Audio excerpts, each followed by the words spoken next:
What if Stannis had won the Battle of Blackwater Bay and taken King's Landing from Joffrey? Let's explore the depths of it in the video. The wildfire burns green across Blackwater Bay. Stannis Baratheon stands on the deck of his flagship, watching the flames consume ships from both fleets. The wind has shifted. What should have destroyed his invasion now spreads toward the city's defenders. Melisandre stands beside him, her red eyes reflecting the emerald fire. "R'hllor has spoken," she whispers. The false king's own weapon turns against him. Stannis draws his sword. The blade gleams in the wildfire's light. His men surge forward through the smoke and chaos. The chains, stretched across the bay, snap under the weight of burning wreckage. His surviving ships crash into the docks. Steel rings as his soldiers storm the muddy shores. King Joffrey watches from the battlements of the Red Keep. His face is pale. The wildfire that should have saved them now lights the way for Stannis' assault. "Your Grace," Sandor Clegane growls beside him. "We need to fall back." The hound's scarred face is tight with fear. Not of Stannis, of the green flames dancing across the water.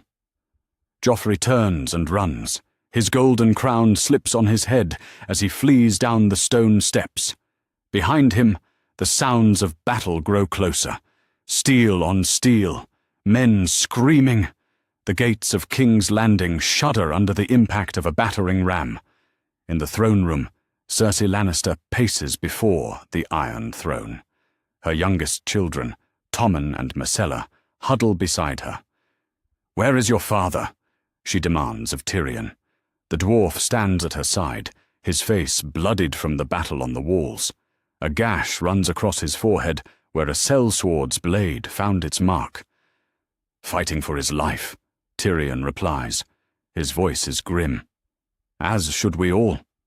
He grips his axe tighter. The sound of splintering wood echoes through the keep. The gates have fallen. Stannis' men pour through the Red Keep like a dark tide. Their armor bears the flaming heart of R'hllor. Stags crown their helms. They move with purpose through the corridors. Some have fought at Storm's End. Others sailed from Dragonstone.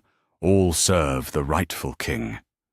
Joffrey reaches the throne room just as Stannis' vanguard arrives. The boy king stumbles to a halt before the Iron Throne. His breath comes in short gasps. Behind him, steel-clad warriors fill the doorway. Their captain steps forward. "Surrender, usurper," he commands. "King Stannis offers you trial by combat or immediate execution." "I am the king!" Joffrey shrieks. His voice cracks. "I am Joffrey of houses Baratheon and Lannister, first of his name, king of the Andals and the—" "You are no king of mine," Stannis Baratheon says as he enters the throne room. His armor bears the scars of battle. Soot stains his surcoat. The flaming heart burns bright on his chest. Behind him walks Sir Davos Seaworth, dripping wet and limping. The Onion Knight survived the wildfire. Barely. Stannis surveys the throne room. His eyes are cold as winter steel. "Seize them all," he commands. His men move quickly. Cersei tries to shield her children, but the soldiers are gentle but firm. Tyrion offers no resistance. The dwarf knows when a battle is truly lost. Joffrey draws his sword. The blade shakes in his grip. "I'll kill you all," he screams. "I'll have your heads. Stannis backhands him across the face. The boy falls hard. His sword clatters on the stone floor. Blood trickles from his split lip. "You will be silent," Stannis says, "or I will cut out your tongue before I take your head." The throne room falls quiet. Only the distant sounds of battle break the silence. Stannis walks slowly toward the Iron Throne. Each step echoes in the vast chamber. The twisted metal swords gleam in the torchlight. He reaches the foot of the throne. Stops, stares up at the seat his brother Robert once held. "I am the rightful king," Stannis declares. His voice carries to every corner of the room. By right of birth, by right of law, by right of conquest. He climbs the iron steps, each one carved from a blade that bent the knee to Aegon the Conqueror. When he reaches the top, he turns, sits. The Iron Throne accepts him. For the first time in his life, Stannis Baratheon is king. Bring the usurper forward, he commands. His men drag Joffrey before the throne. The boy's golden hair is matted with blood. His purple eyes are wide with fear. Joffrey of House Lannister, Stannis says, you stand accused of usurpation, of murder, of high treason against the rightful king of Westeros. My father was Robert Baratheon, Joffrey sobs. I am his heir. Your father was Jaime Lannister, Stannis replies. His voice is flat, matter of fact.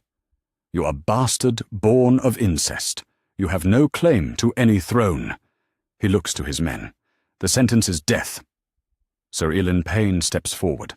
The king's justice draws his great sword. Ice, the Stark family blade taken when Ned lost his head. Wait, Stannis says. Not that sword. He draws his own blade. The steel seems to shimmer with inner fire. Justice should be served by rightful steel. Joffrey tries to run. The guards hold him fast. Please, he whimpers. I'll give you anything. Gold, ships. I'll marry whoever you want. Please. Stannis stands, descends from the throne. You showed no mercy to Robert's bastards, he says. Children who threatened no one. Babies torn from their mother's arms. He raises his sword. You will receive the justice you gave them. The blade falls. Joffrey's head rolls across the stone floor. His blood pools in the cracks between the flagstones. The throne room is silent, except for Cersei's strangled sob. The usurper is dead, Stannis announces. Long live the king. His men kneel. Long live King Stannis, they chant.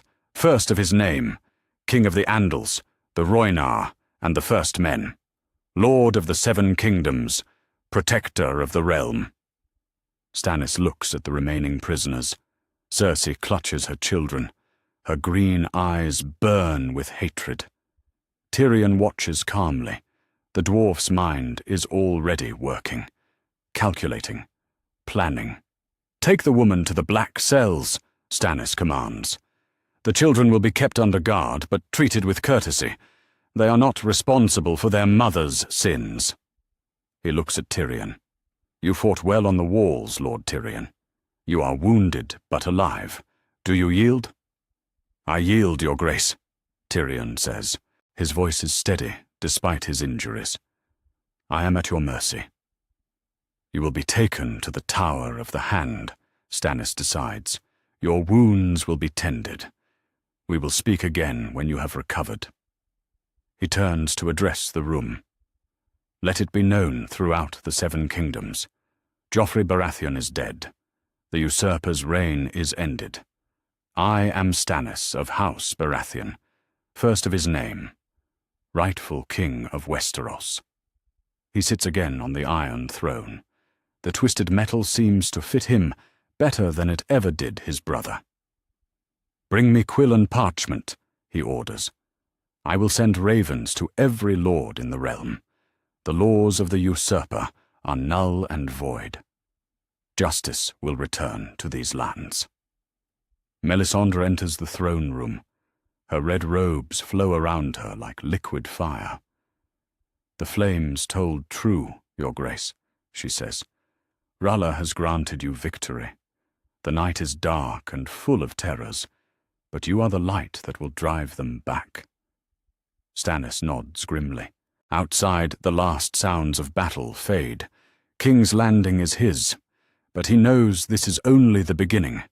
Other claimants still draw breath. Other armies still march. The realm bleeds from 5 years of war. But for now, the Iron Throne has its rightful king, and Stannis Baratheon has work to do. Dawn breaks over King's Landing. The smoke from yesterday's battle still rises from Blackwater Bay. Bodies float among the wreckage. Green flames flicker on the water where wildfire still burns. King Stannis Baratheon stands on the battlements of the Red Keep. His first night as king has passed without sleep. Sir Davos Seaworth limps through the gates of the Red Keep. His clothes are torn and salt-stained. Burns mark his hands where he fought the wildfire. The guards recognize the Onion Knight and let him pass. He climbs the steps slowly. Each movement brings pain from wounds earned in the bay. "Your Grace," Davos calls as he reaches the battlements. His voice is hoarse from smoke and seawater. Stannis turns. For a moment, relief flickers across the king's stern face. "I thought you were dead, Davos." "So did I," the Onion Knight replies. He kneels despite his injuries. "I was thrown from my ship when the wildfire exploded, washed up near Fishmonger's Square just before dawn." He looks up at his king. "Half my sons are gone, Your Grace. Matos among them." Stannis's jaw tightens. He knows the cost of victory. "They died for the rightful king," he says quietly. "Their names will be remembered." He helps Davos to his feet. "Rest now. We have much work ahead."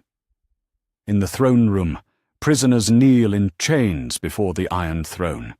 Lords who served Joffrey, gold cloaks who took Lannister coin, courtiers who whispered poison in a boy king's ear. Stannis surveys them with cold eyes. Justice will be swift. "Lord Slynt," Stannis says. The former commander of the City Watch trembles before the throne. "You murdered Robert's bastards, children who had never wronged you. What is your defense?" "I was following orders," Slynt stammers. "The Queen commanded it. I had no choice." "There is always a choice," Stannis replies. His voice echoes in the vast chamber. "You chose gold over honor. You chose murder over mercy." He looks to Sir Ilyn Payne. "Take his head," Lord Slynt screams as the guards drag him away. The remaining prisoners watch in terror. Some weep openly. Others stare at the floor. They know their fate hangs on a king's word. Sir Meryn Trant kneels next in line. The Kingsguard Knight's white cloak is stained with blood and soot. "You swore an oath to protect the innocent," Stannis says. "Instead, you beat women and children.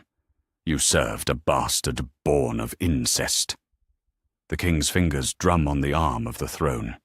Death. One by one, judgment falls. Some lords lose their heads. Others forfeit their lands and titles. A few who showed mercy during Joffrey's reign are spared but stripped of office. The throne room runs red with blood before Stannis is finished. Meanwhile, across the city, Melisandre walks through the streets with a company of guards.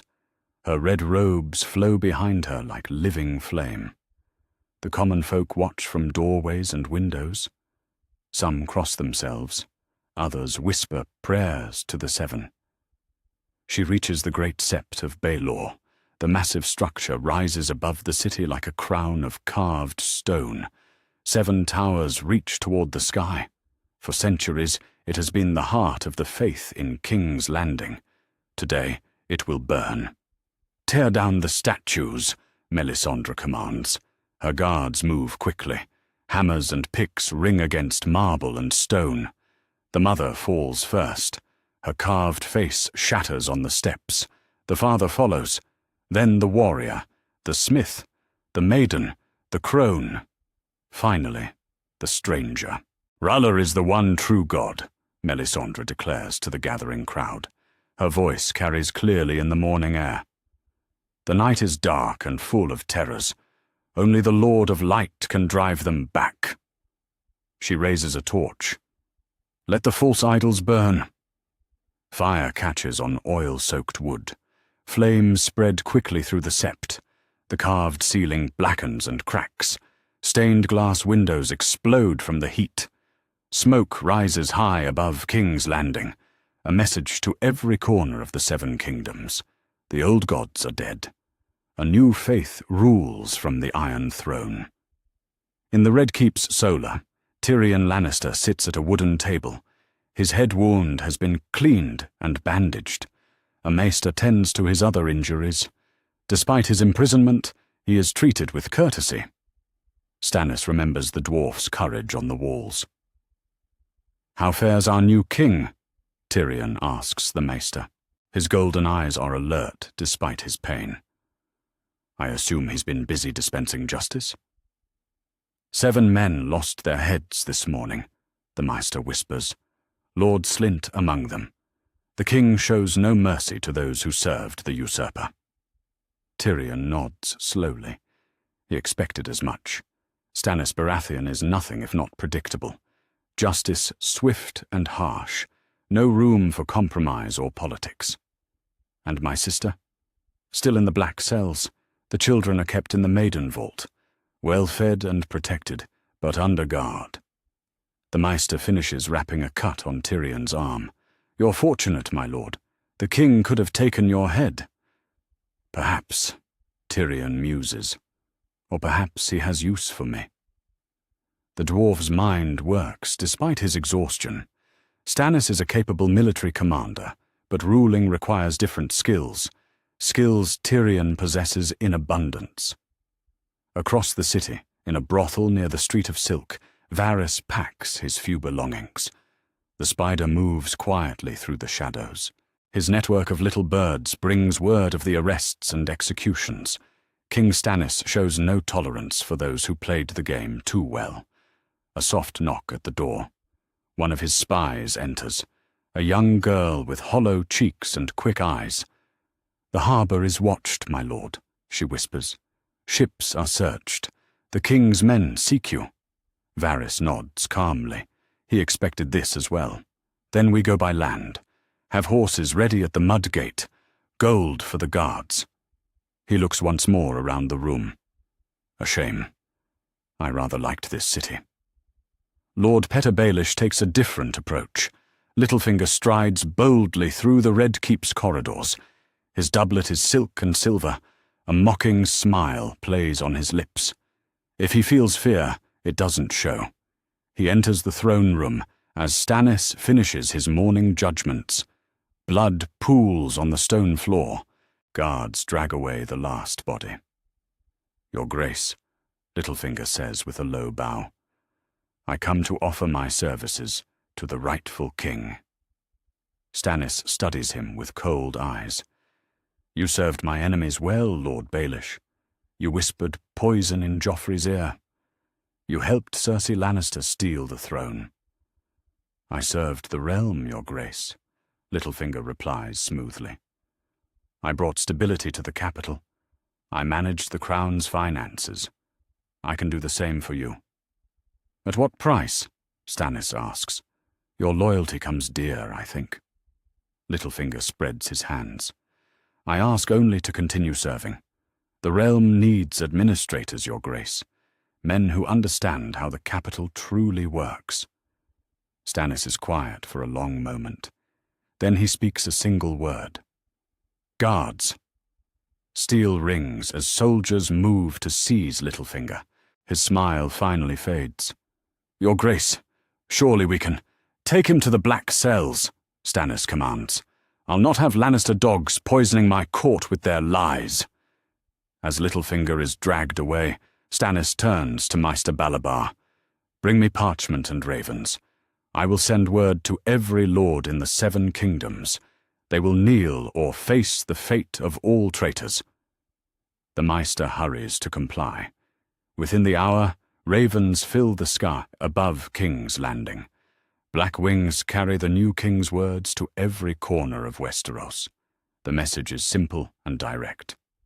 "I am Stannis of House Baratheon, first of his name, King of the Andals, the Rhoynar, and the First Men, Lord of the 7 kingdoms, and Protector of the realm. I have taken King's Landing by right of conquest. The usurper, Joffrey, is dead. His laws are void. His supporters are traitors. Bend the knee, or face my justice. The choice is yours." In the great hall, common folk gather for the king's first public address. Merchants and craftsmen, whores and dock workers, nobles who survived the purge. They fill the vast space, their voices a low murmur of uncertainty. Stannis enters without fanfare. No crown adorns his head. No golden cloak flows behind him. He wears simple black leather and steel. The flaming heart of Rella burns bright on his chest.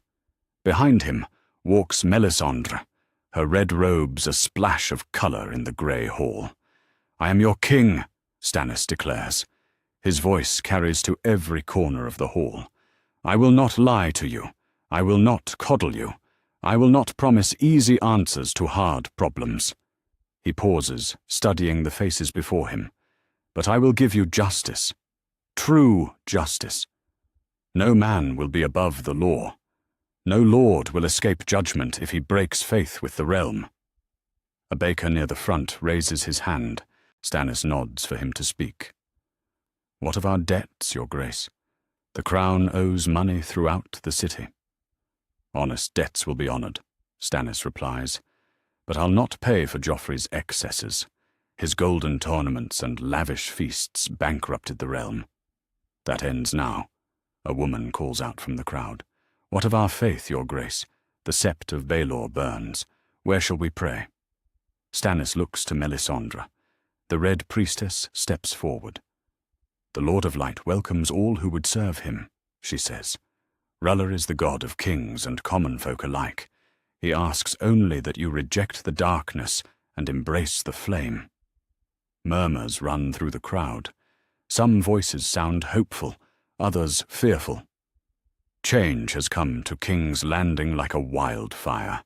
Some will burn, others will rise from the ashes. As the gathering disperses, Stannis returns to the Iron Throne. The twisted metal seems to accept him more each day. But he knows the real battle lies ahead.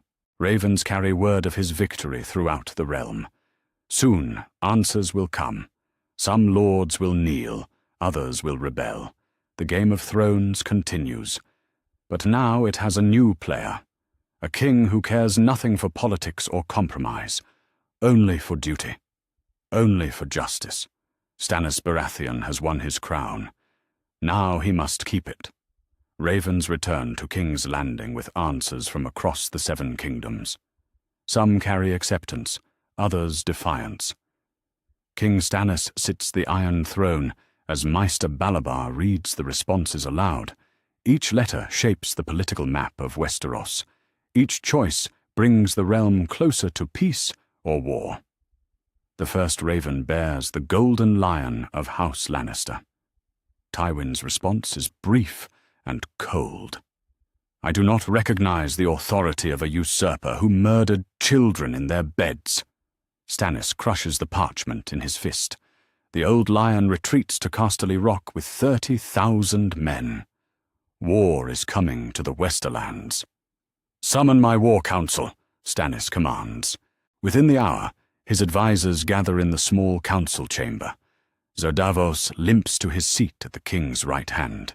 Melisandre stands behind the throne, her red eyes reflecting the flames of braziers. Lord Alistair Florent speaks for the houses of the Reach, who bent the knee. "Tywin Lannister bleeds gold, not blood," Lord Alistair says. His voice carries the confidence of a man whose house backed the winning side. "Let him cower in his rock. The realm will see his weakness." "The realm will see him gathering strength," Davos counters. His fingers tap nervously on the table. 30,000 men is no small force, and he has the gold to hire more. Stannis listens in silence. His jaw works as he considers the threat. Tywin Lannister is wounded but not broken. The old lion will not accept defeat quietly. "What word from the north?" the king asks. Maester Balabar unfurls another scroll. "King Robb writes from Riverrun, your grace." The Maester's voice is careful, neutral. "He acknowledges your victory over Joffrey. He offers conditional recognition. "Read it," Stannis commands. "To his grace, Stannis of House Baratheon," the Maester begins. "I congratulate you on your victory over the usurper, Joffrey. Justice has been served for the murder of my father. However, the North has declared independence. I am king in the North by right of blood and the will of my bannermen. I propose an alliance between our kingdoms. Together we can bring peace to the realm." Silence fills the chamber. Lord Alistair shifts uncomfortably. Melisandre's eyes narrow. Davos watches his king's face carefully. The Onion Knight knows that look. Stannis's patience grows thin. "The boy calls himself a king," Stannis says finally. His voice is flat, dangerous. "There is only one king in Westeros. Me." He looks to Maester Balabar. "Send a reply. Tell the boy he will bend the knee or face the fate of all rebels. The North is not a kingdom. It is part of my realm." Before the Maester can respond, another raven arrives. This one bears the son and spear of House Martell. Prince Doran's message is longer, but no less defiant. "Stannis Baratheon served the man who killed my sister. Robert's justice murdered Elia Martell and her children. Dorn remembers. We do not forget. We do not forgive." "The Dornish have long memories," Davos observes. "Prince Doran's hatred runs deep. Robert never answered for what happened to Elia Martell." "I am not Robert," Stannis replies coldly. "Nor am I responsible for his failures. But I will not beg for Doran Martell's forgiveness." He looks around the table. "Dorne can keep its deserts. When I have dealt with more pressing threats, I will remind them who rules the Seven Kingdoms." The chamber doors open. A guard enters and kneels. "Your Grace, Lord Edmure Tully has arrived. He seeks an audience." Stannis nods. "Bring him before the throne." Lord Edmure Tully enters the throne room with measured steps. The Lord of Riverrun wears travel-stained leathers and a blue cloak marked with mud from the King's Road. His auburn hair is longer than fashion demands. His eyes are wary but determined. Behind him walk two sworn swords and a septon in brown robes. "Your Grace," Edmure says as he approaches the Iron Throne. He stops at the proper distance and bows deeply. "I come to speak for the Riverlands." "Speak," Stannis commands from his seat of twisted metal. The throne seems to dwarf other men, but Stannis fills it completely. His presence dominates the vast chamber. "The Riverlands have suffered greatly in this war," Edmure begins. His voice carries clearly in the echoing space. "My people have been burned out of their homes, their crops destroyed, their children killed by raiders and sellswords. We seek peace, Your Grace, an end to the bloodshed." "Peace comes through submission," Stannis replies. "Bend the knee. Acknowledge me as your rightful king. Order will return to your lands." Edmure hesitates. The silence stretches between them.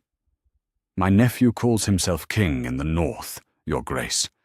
I am sworn to House Stark by bonds of blood and marriage. I cannot simply—" "You can and you will," Stannis interrupts. His voice cuts like a blade. "Your nephew is a rebel, a boy who plays at being a king. I am the rightful ruler of all Seven Kingdoms. That includes the North. That includes the Riverlands. The boy defeated Jaime Lannister in the field," Edmure says carefully. "He has won every battle he's fought. His bannermen love him. The North will not simply submit because I command it," Stannis finishes. He leans forward in the throne. "Tell me, Lord Edmure, who killed King Joffrey? Who sits the Iron Throne? Who commands the loyalty of the royal fleet?" Edmure's shoulders sag slightly. "You do, Your Grace? Then perhaps your nephew should consider that before he calls himself a king."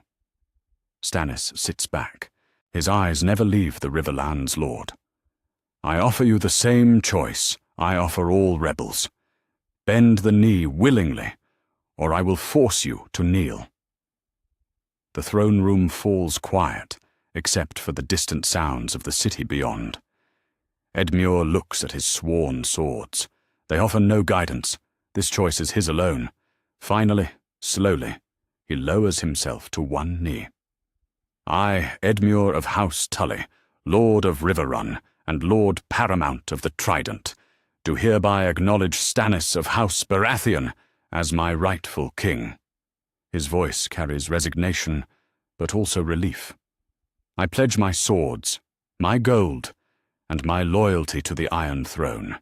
Rise, Lord Edmure," Stannis commands. "Your submission is noted. Send ravens to your bannermen. They will acknowledge me as their king, or face the consequences." He pauses. "As for your nephew, you will carry a message from me to Winterfell." Before Edmure can respond, commotion erupts in the throne room. The great doors swing open. A figure in worn traveling clothes strides through the entrance. Grey beard, weather-beaten face, a knight's bearing despite his simple garb. The guards move to intercept him, but something in his manner gives them pause. "I would speak with King Stannis," the man declares. His voice rings with authority, despite his humble appearance. "I am Sir Barristan Selmy. I come to offer my sword." Murmurs ripple through the throne room. Sir Barristan the Bold, the most honored knight in the Seven Kingdoms, dismissed from the Kingsguard by the boy King Joffrey. Many thought him lost to exile. Now he stands before the Iron Throne once more. Stannis studies the old knight carefully. "Sir Barristan, I remember you from my brother's court. You served Robert faithfully for 16 years. "I served the realm, your grace," Sir Barristan replies. "I served the rightful king. Now the rightful king sits before me once again." "Joffrey dismissed you," Stannis observes. "Called you too old to serve. Cast you aside like a broken sword." Anger flickers across the old knight's face. "The usurper was a cruel boy who understood nothing of honor. You are Robert's heir by law. You have proven your worth with sword and crown. If you will have me, I would serve again." Stannis considers for a long moment. The throne room holds its breath. Finally, the king nods. "Kneel, Sir Barristan." The old knight drops to one knee before the Iron Throne. His weathered hands rest on the pommel of his sword. "I, Barristan of House Selmy, do solemnly swear by the Seven, by the light of R'hllor, and by the honor of my fathers, to serve King Stannis Baratheon faithfully until the end of my days." "Rise, Sir Barristan," Stannis commands. "You are hereby appointed to the Kingsguard. Your first duty is to see that justice is done to those who served the usurper." Sir Barristan stands. His blue eyes are hard as winter steel. "It will be my honor, your grace." As the formal audience concludes, ravens continue to arrive throughout the day. Some houses in the Reach bend the knee, others remain silent, still mourning Renly Baratheon. The Stormlands rally to their former lord's call, but slowly. Too many men died at the Blackwater. In the evening, Stannis reviews the responses in his solar. Davos sits across from him, wine untouched on the table between them. The Onion Knight's face is grave. "The realm bleeds from too many wounds, your grace. Men are tired of war." "Men do not choose when duty calls," Stannis replies. His voice is steady but weary. "The realm needs order. It needs justice. I will not compromise with rebels and oathbreakers."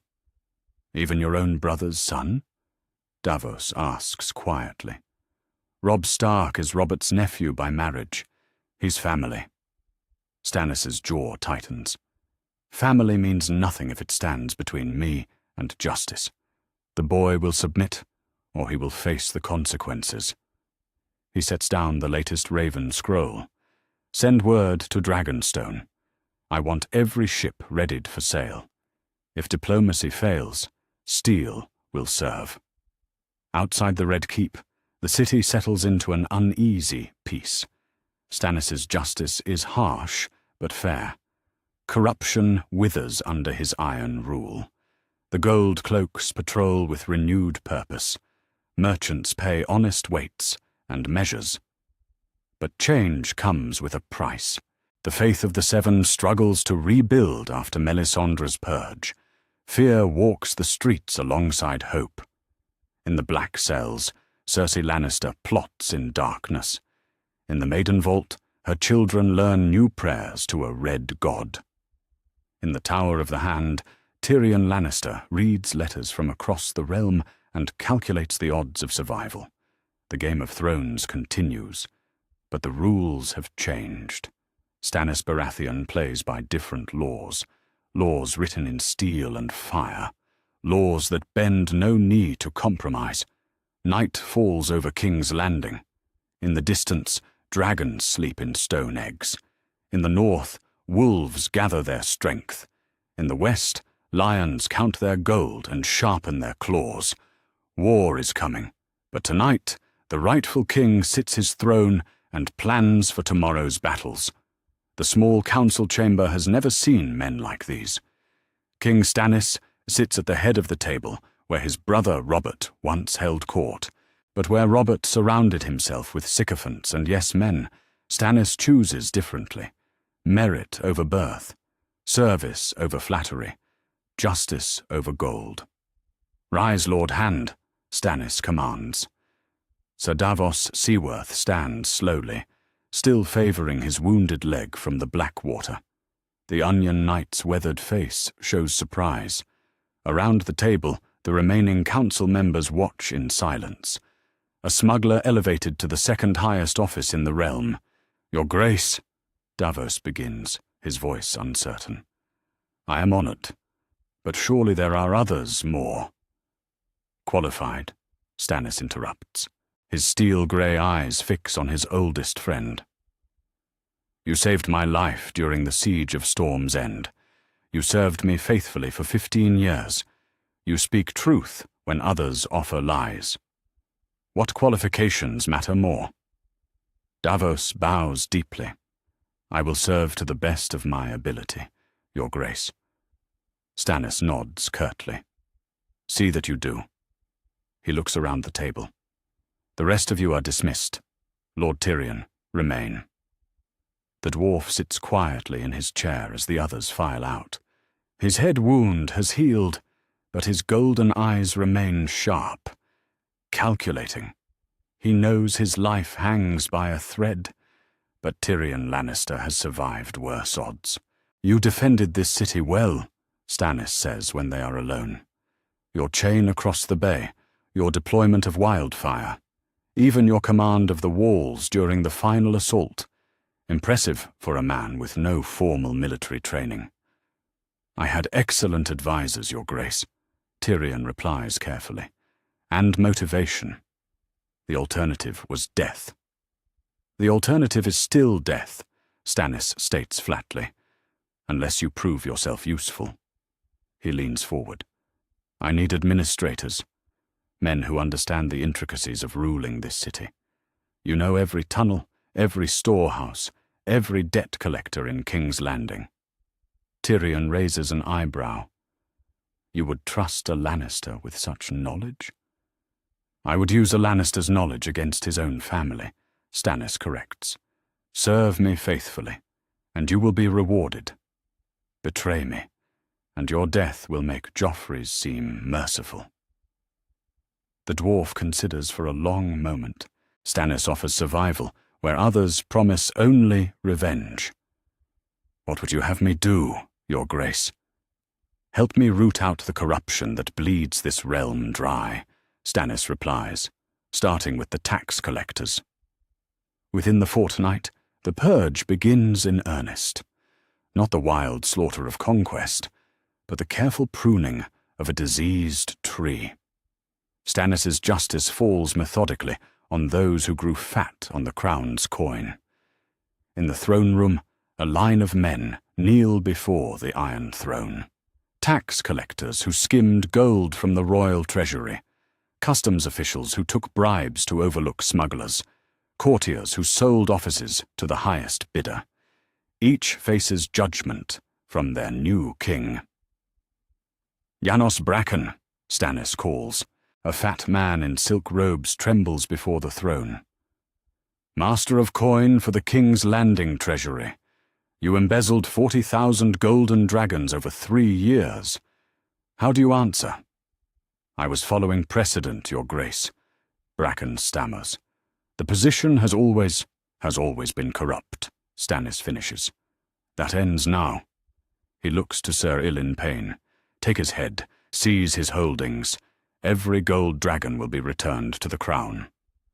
One by one, judgment falls. Some lose their heads, others face exile or the wall. A few who show genuine remorse are stripped of office but allowed to live. The message spreads quickly through the capital. King Stannis tolerates no theft, no bribery, no corruption of any kind. Meanwhile, Melisandre works to reshape the realm's spiritual landscape. The Red Priestess stands before the remaining Septons in the throne room. Most fled when the Great Sept burned.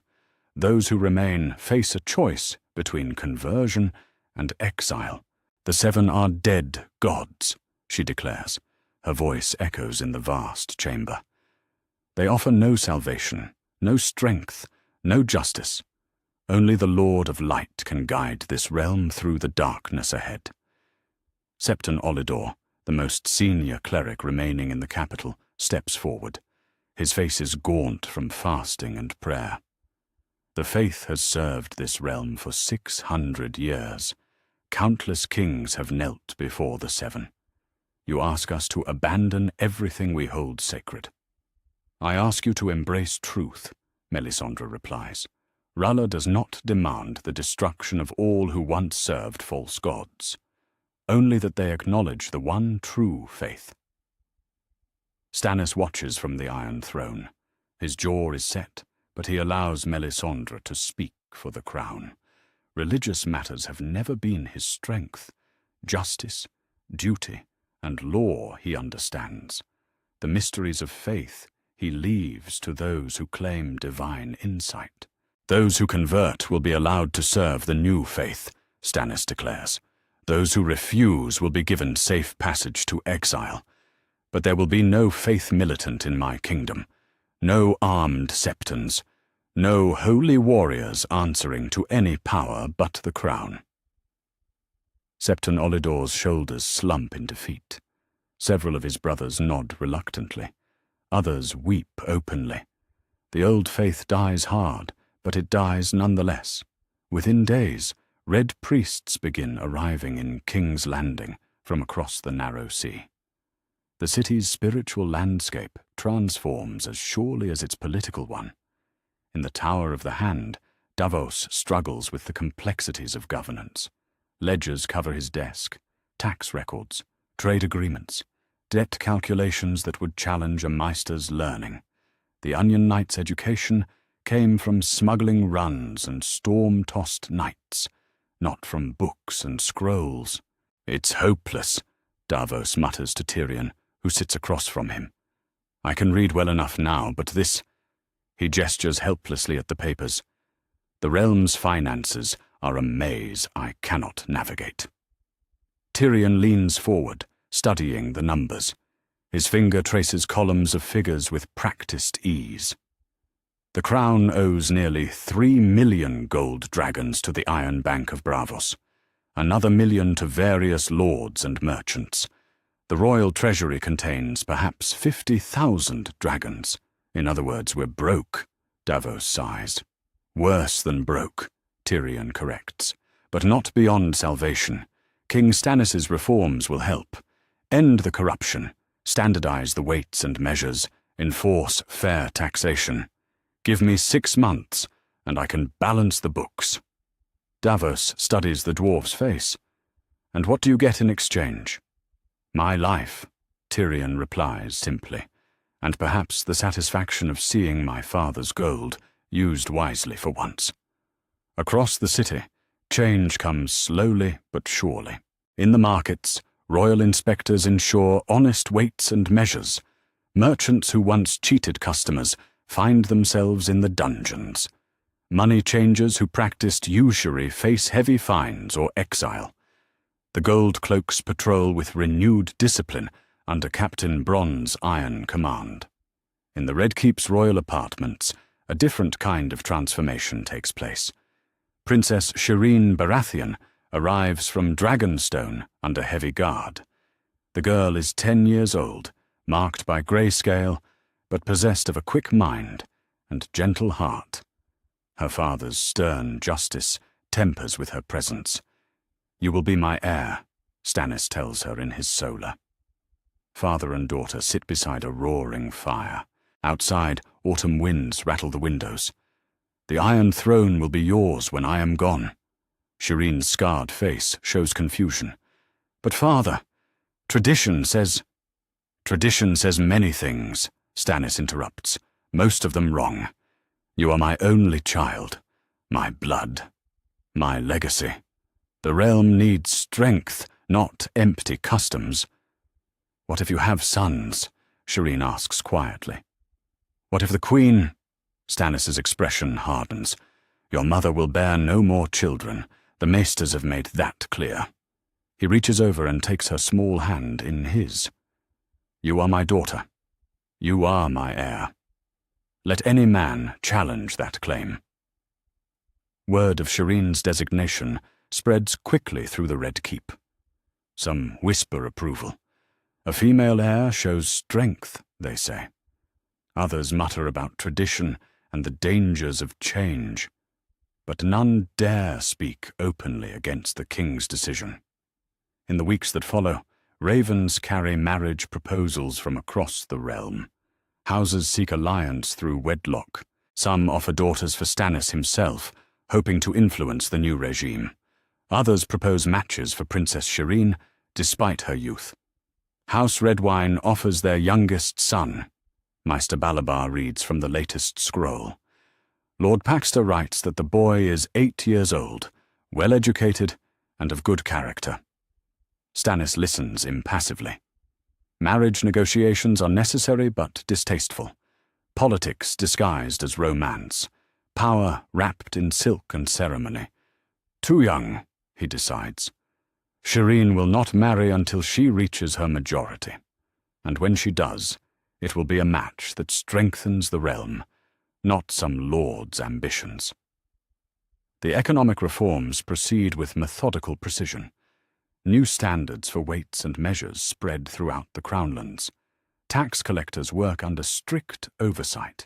Corruption cases fill the dungeons as Tyrion's investigations uncover decades of theft and fraud. The previous Master of Coin skimmed gold from every transaction, Tyrion reports to the small council. Trade agreements were written to favor certain merchants in exchange for bribes. Even the royal stables charged the crown inflated prices for hay and grain. "How much?" Davos asks grimly.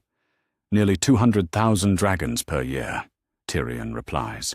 "Multiply that by 15 years, and you begin to understand the scale of the problem." Stannis' jaw tightens. "Name the guilty parties, all of them." The list is long. Lords and merchants, septons and sailors, courtiers and craftsmen. Corruption spread through King's Landing like a plague, infecting every level of government. But Stannis' cure is equally thorough. Justice falls without favor or prejudice. As winter approaches, the changes become visible throughout the capital. Markets bustle with honest trade. The Gold Cloaks maintain order without taking bribes. The royal treasury slowly grows as taxes flow fairly to the crown. The city begins to prosper under firm but just rule. In the throne room one evening, Stannis receives a delegation of merchants from the Reach.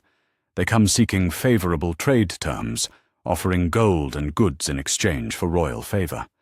The king listens to their proposals with growing impatience. "We ask only for reasonable consideration, Your Grace," their spokesman says. a fat man in fine silks with rings on every finger. The crown's needs are humble offerings, mutual benefit for all concerned. Speak plainly, Stannis interrupts. What do you want? The merchant's smile falters. Reduced tariffs on wine imports, Your Grace. Perhaps consideration for exclusive trading rights in certain goods. In exchange for what? A generous donation to the royal treasury, the merchant replies carefully. 10,000 dragons immediately, with more to follow if arrangements prove satisfactory. Stannis stands from the Iron Throne. His expression is cold as Winterstone. You offer me a bribe. You seek to corrupt my government with gold. He looks to the guards. Escort these men from my city. If they return, they will face the fate of all who traffic in corruption. As the merchants flee, Davos watches his king with growing concern. Stannis' justice is admirable but inflexible. The realm needs some accommodation, some compromise to function smoothly. But how do you counsel flexibility to a man who sees the world in stark terms of right and wrong? The answer will shape the future of Westeros. For now, King Stannis rules with iron discipline.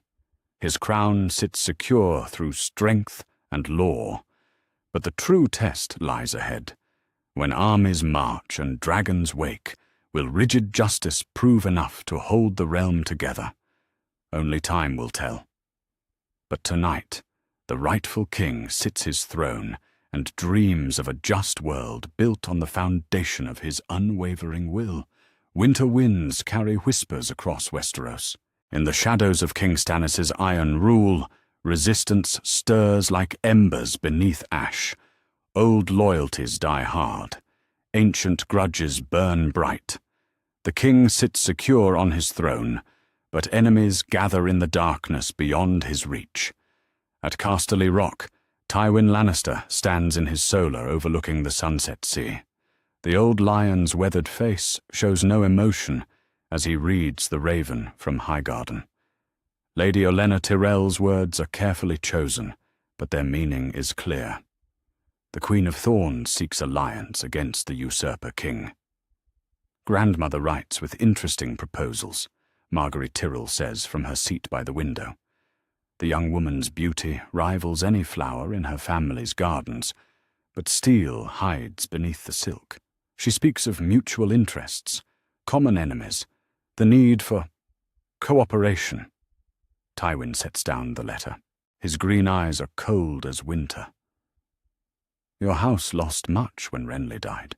Your brother's crown, your family's ambitions. Now you offer alliance with the very man whose brother killed your king. Renly was a boy playing at being a king, Margaery replies smoothly. He had charm but no substance, no strength to hold what he claimed. She stands and moves to the window, gazing out at the rocky coastline. King Stannis has strength, but he lacks flexibility, vision for the future. And what future do you envision, Lady Margaery? The young woman turns back to face him. Her smile is subtle but knowing, one where the realm prospers under wise rule, where old wounds heal and new alliances flourish. She pauses meaningfully. Where your grandson sits the Iron Throne with a queen who understands the game. Tywin's expression doesn't change, but his mind calculates rapidly. Tommen is still a child, barely 8 years old. But children grow. Thrones pass from father to son. And Stannis has declared his daughter heir, breaking centuries of tradition. The realm will not easily accept a queen. Stannis holds my grandson hostage, Tywin says finally. Any alliance would require his safe return. Of course, Margaery agrees. Grandmother has thoughts on that matter as well. The spider has many friends, many debts owed and favors granted. Even from exile, Varys maintains his influence. The mention of the eunuch spymaster brings a slight frown to Tywin's face. Varys is dangerous precisely because he seems harmless. A man who knows everyone's secrets wields power that armies cannot match. What does he propose? Patience, Margaery replies. Time for Stannis' harsh justice to breed resentment, gold to encourage dissatisfaction among those who feel wronged by the new regime. She moves closer to Tywin's desk. An accident, perhaps, or rebellion from within. When the usurper falls, your grandson could be rescued. Meanwhile, in the ruins of the Sept of Baelor, shadows move among blackened stones. The great temple stands gutted and hollow, its 7 towers skeletal against the grey sky. But faith does not die easily. In hidden chambers beneath the rubble, true believers gather. Septon Torbert leads the clandestine congregation. His face bears scars from the flames that consumed his sept. His voice carries the fervor of a man who has seen his gods desecrated. Brothers and sisters, he whispers to the dozen faithful who huddle in the darkness. The Red Witch burns our holy places. The false king permits this sacrilege. We cannot stand idle while evil triumphs. What would you have us do? Asks Septa Mordain, her aged face etched with grief.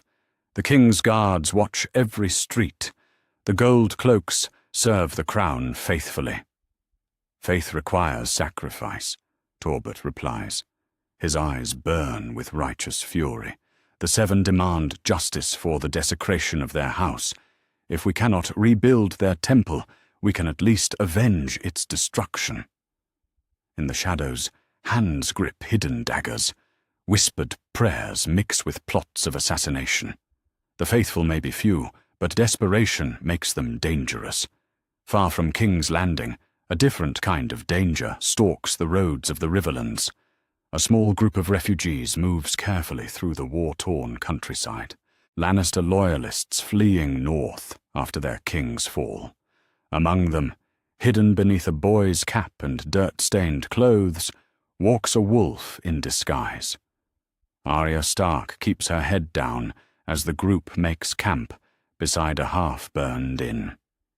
She knows these people serve her enemies, but they offer protection in a land where wolves are hunted. Her true identity must remain hidden, even as she listens to their plans and dreams of revenge.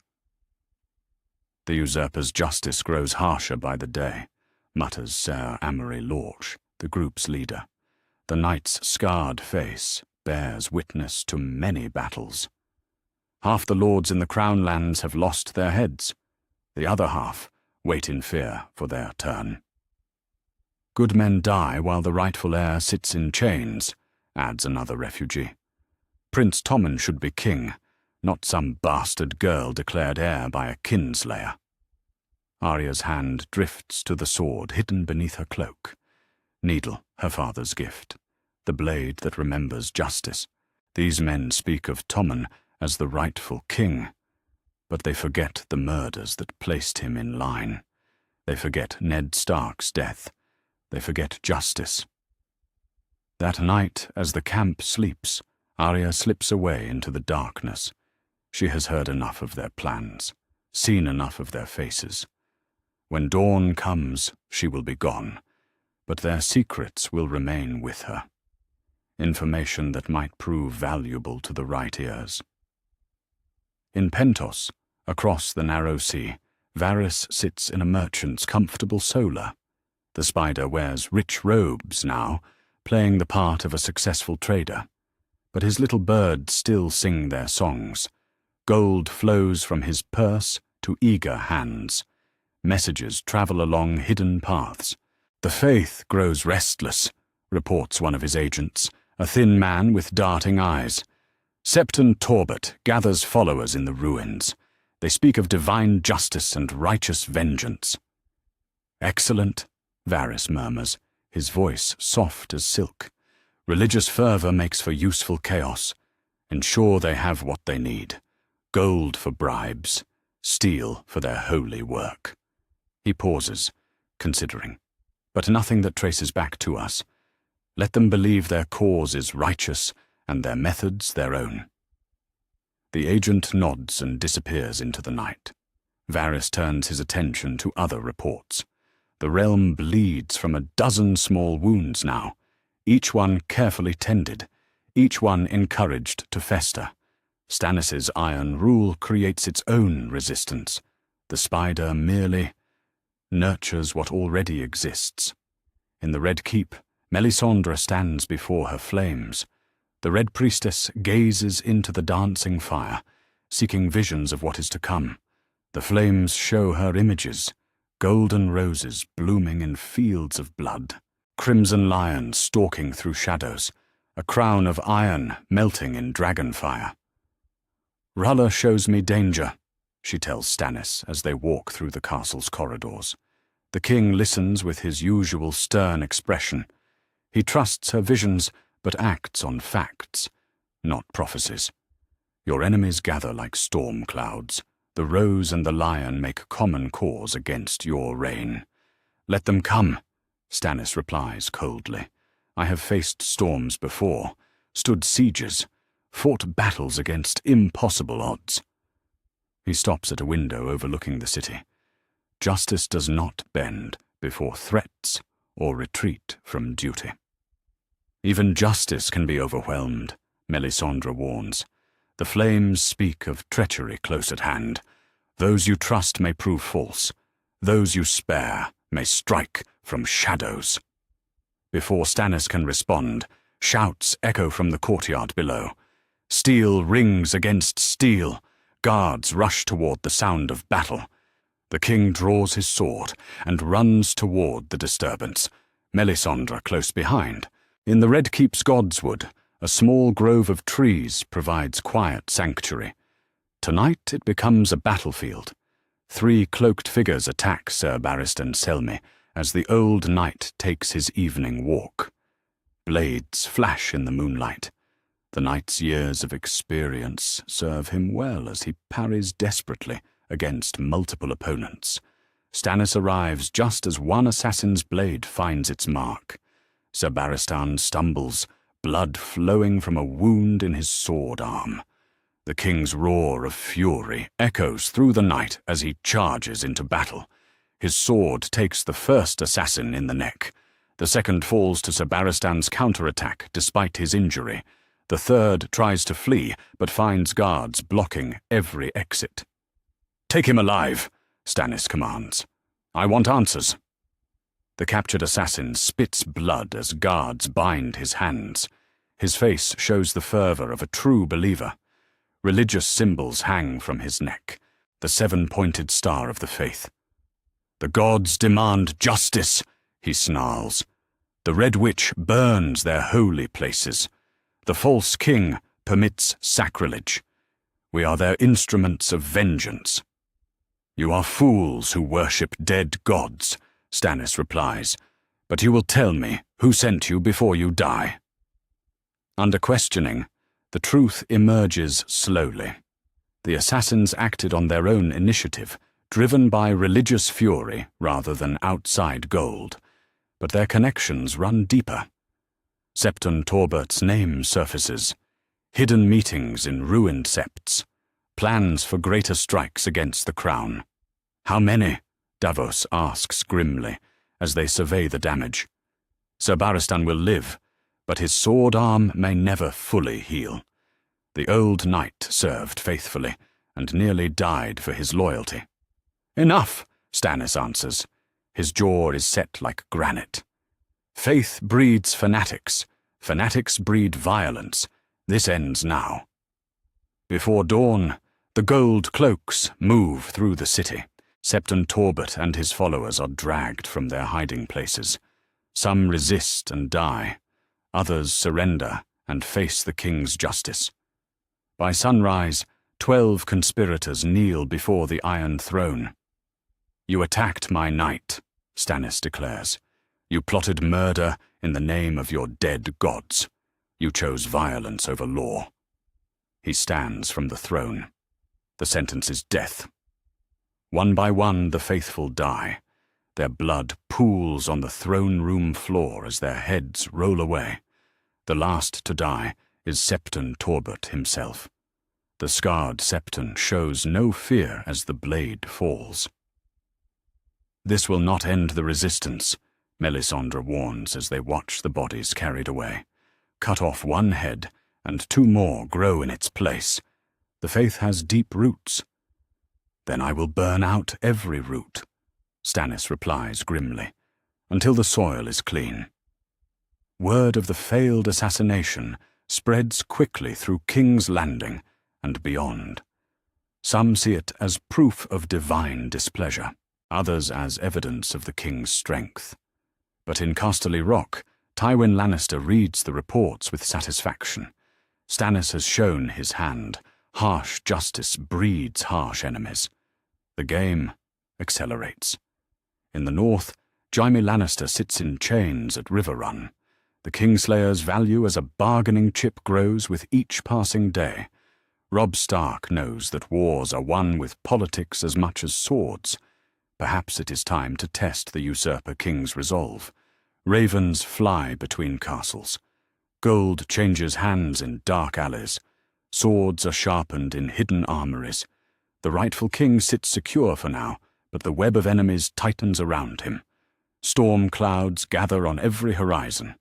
When they break, the realm will discover whether iron justice can stand against golden roses and crimson lions united in common cause. The Game of Thrones never pauses for any man's victory. It only grows more dangerous with each passing move. The flames rise high above King's Landing as dawn breaks over the capital. In the square before the Red Keep, a pyre burns with unnatural intensity. The fire consumes more than wood and oil. It devours the enemies of the rightful king. It purifies the realm through pain and death. Septon Torbert's followers burn together, their screams echoing off the stone walls of the city. They chose martyrdom over submission. They believed their dead gods would reward their sacrifice. Now they learn the truth of fire and blood.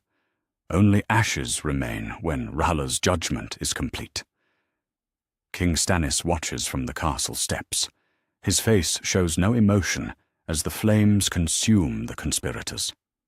Beside him stands Queen Selyse, recently arrived from Dragonstone with an escort of loyal men. Her sharp features reflect satisfaction at the sight of heretics burning. Justice served. Order restored. "The Lord of Light is pleased," Melisandre declares. The Red Priestess raises her arms toward the pyre. Her voice carries clearly across the square. He accepts this offering of those who served darkness. Their deaths strengthen the realm. The gathered crowd watches in silence. Some cross themselves in old habits. Others mutter prayers to new gods.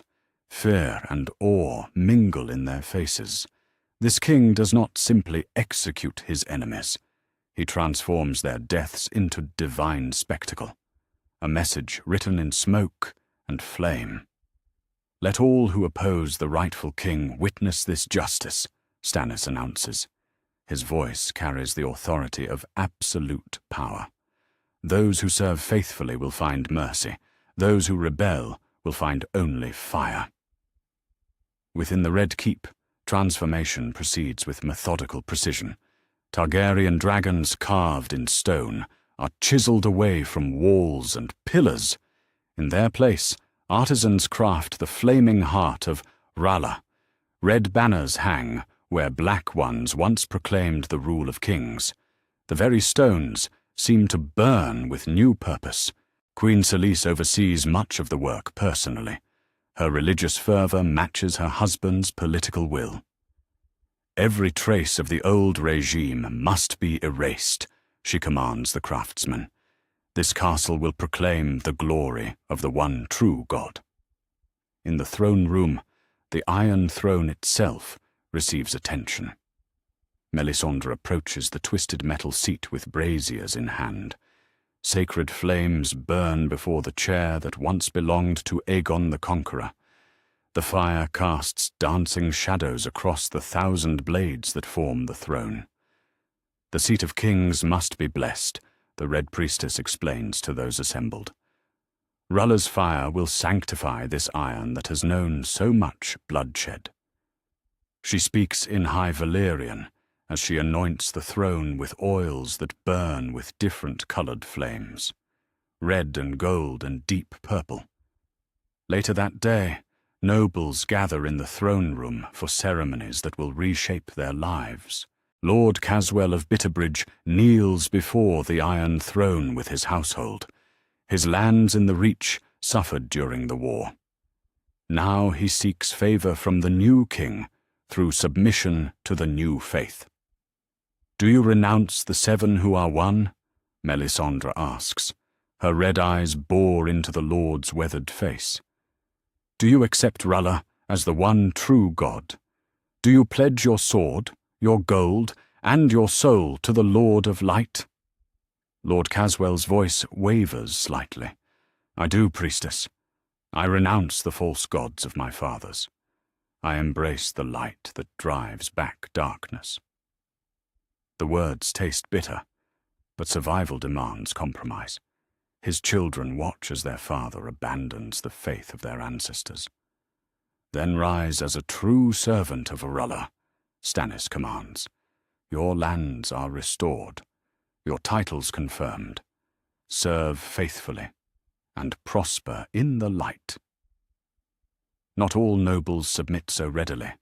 Lord Tarley of Horn Hill stands defiant when his turn comes. The stern warrior's face shows disgust at the proceedings. His famous sword, Heartsbane, hangs at his side, Valyrian steel that has served his house for centuries. "I will not abandon the 7 for foreign gods," Lord Tarley declares. His voice rings with conviction. "My fathers built their sept with their own hands. I will not see it burned for your Red Witch's pleasure." Silence falls over the throne room. The moment stretches like a bowstring drawn tight. Stannis leans forward in his throne, studying the defiant lord with cold eyes. "Then you choose exile," the king pronounces. "You have 1 day to gather your household and depart my realm. If you remain past sunset tomorrow, you will burn like the other heretics." Lord Tarley bows stiffly. "As you command, your grace. But know this, the 7 have long memories. The faithful will not forget this persecution." He turns and strides from the throne room, his son Samwell hurrying to keep pace. One by one, the remaining nobles make their choices. Some convert with tears in their eyes. Others embrace the new faith with enthusiasm, seeing opportunity in change. A few follow Lord Tarley into exile rather than compromise their beliefs. By evening, the religious map of the Crown Lands has been redrawn in fire and fear. As night falls, a different ceremony begins in the castle sept.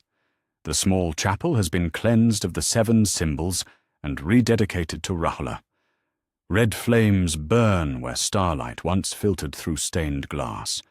The very air seems to thrum with otherworldly power. King Stannis and Queen Selyse stand before Melisandre's altar. Their marriage was blessed by septons years ago, but tonight they renew their vows under the eyes of the true God. Witnesses fill the small space. Lords who converted, knights who serve, courtiers who adapted to the new regime. "The Lord of Light joins what fire has blessed," Melisandre intones. Sacred flames burn higher as she speaks the ancient words. "Through fire you are cleansed, through fire you are joined, through fire your rule is sanctified." Stannis takes Selyse's hand in his. Their marriage has never been warm, but duty binds them as surely as love might others. "Before Rulla and these witnesses, I renew my pledge to you," he says formally, "as king and husband, as your protector and your lord." Selyse's response echoes with religious fervor. "I pledge my faith to you and to the light. May our reign bring justice to the realm and glory to the one true God." The ceremony concludes with fire that burns without consuming. Melisandre's magic makes the flames dance in patterns that speak of divine approval. The king's rule has been blessed by powers beyond mortal understanding. Meanwhile, on Dragonstone, Stannis' ancestral seat undergoes its own transformation. Ser Axel Florent commands the island fortress in his brother-in-law's absence. The castle's ancient stones have seen Targaryen dragons and Baratheon stags. Now they watch the flaming heart rise above their towers. "Double the garrison," Ser Axel commands his captains. "King Stannis may rule from King's Landing, but Dragonstone remains the key to the narrow sea. Our enemies sail these waters. We must be ready." Ships arrive daily with supplies and reinforcements. The royal fleet grows stronger with each passing week. Merchants from across the narrow sea bring goods and gold in exchange for the king's protection. War may threaten the mainland, but trade flows freely under Stannis' iron law. In the castle's great hall, Maesters read reports from across the known world. News from Braavos, trade agreements from Pentos, military intelligence from the free cities. But one report causes particular concern among the king's advisers. "Dragons," Maester Pylos reads from a merchant's letter. His voice carries disbelief despite the written words. 3 dragons in Essos. A young queen with silver hair commands them. The Dothraki follow her. The slaver cities burn at her approach." Ser Axel frowns at the news. Targaryen pretenders have claimed dragons before.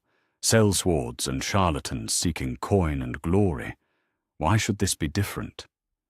"Because the reports come from multiple sources," the Maester replies. "Traders from Korth, survivors from Astapor. Even pirates speak of dragons in the sky." He sets down the scroll carefully. "If the tales are true, Daenerys Targaryen lives, and she has weapons that could challenge any king." The news travels swiftly to King's Landing. Ravens carry word of the Dragon Queen across the narrow sea. In the Red Keep's solar, King Stannis receives the intelligence with his usual calm demeanor. But behind his steel-grey eyes, calculations begin. "Dragons change everything," Davos observes quietly. He sits across from his king, wine untouched between them. The hand's weathered face shows concern. If she has 3 dragons and turns her attention to Westeros, "Then we will face dragons as my ancestors faced them," Stannis replies. His voice betrays no fear. "The realm has one rightful king. I will not yield my crown to Targaryen pretenders, no matter what beasts they command." Melisandre enters the solar as they speak. The Red Priestess's arrival always brings a chill, despite the warmth of her presence. "I have seen her in the flames," she announces. "The Dragon Queen. She is young but powerful. Her dragons burn with the light of Varala, though she knows it not." "Enemy or ally?" Stannis asks bluntly. "That remains to be seen," Melisandre replies cryptically. "The flames show many futures. In some, dragons serve the light. In others, they consume it. Much depends on the choices yet to be made."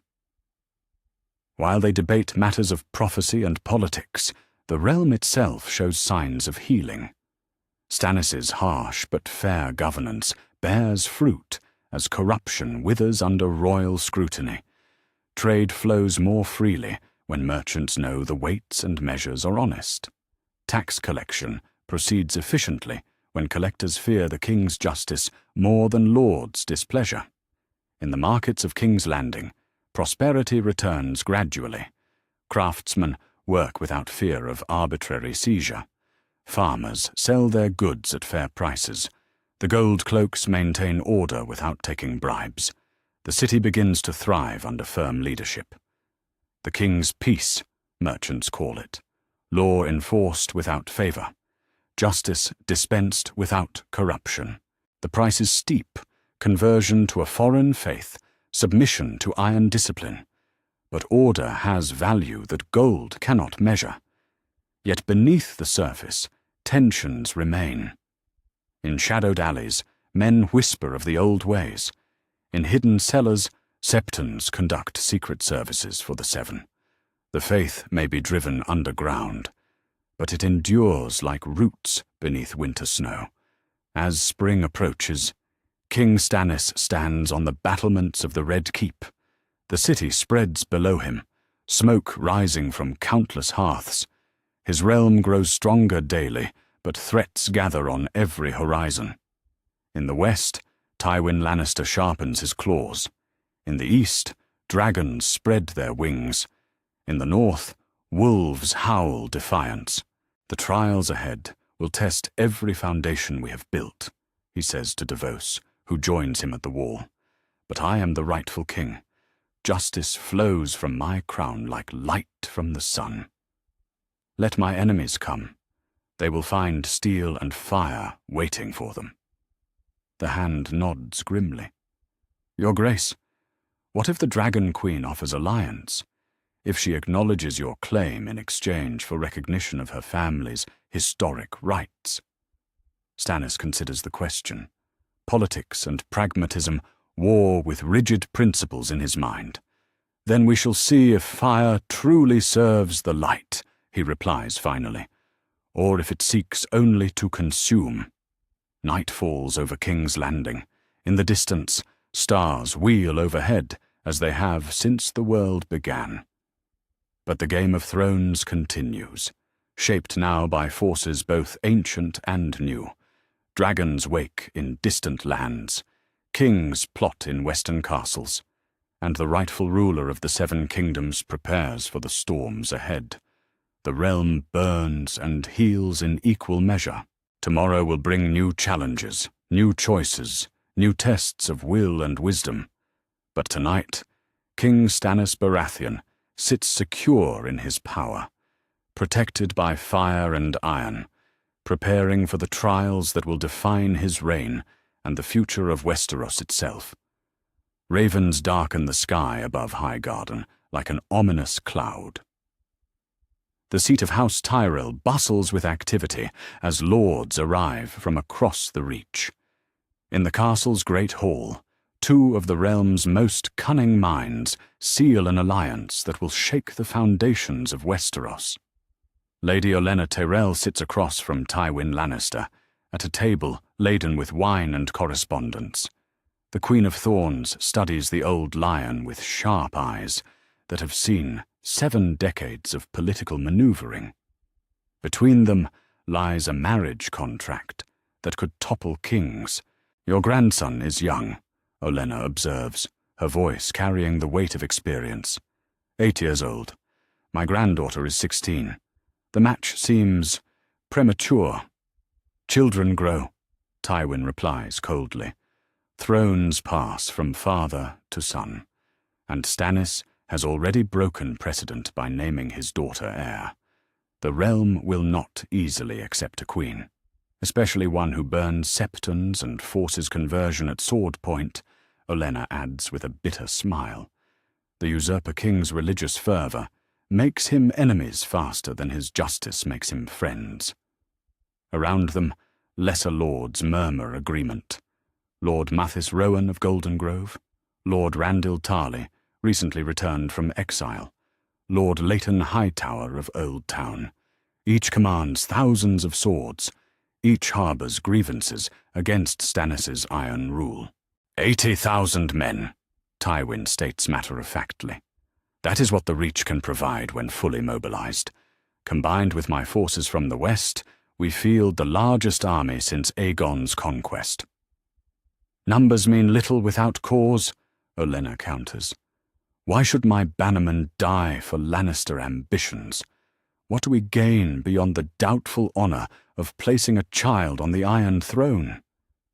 Tywin's green eyes glitter with calculation. Protection from Stannis's purges, restoration of the faith, an end to forced conversions and religious persecution. He pauses meaningfully, and control of the crown for 20 years, while the boy king grows to manhood. The Queen of Thorns considers this offer. Power shared is power doubled, her father once taught her, and Stannis' harsh justice has created enemies in every corner of the realm. Very well, she says finally. House Tyrell will march, but I want guarantees, written assurances that our interests will be protected. Naturally, Tywin agrees. I would expect nothing less. As they negotiate terms, other plots unfold in distant lands. In Sunspear, Prince Doran Martell receives visitors who arrived under cover of darkness. 3 ships bearing Targaryen banners anchored secretly in the Shadow City. Their passengers bring promises that could reshape the game entirely.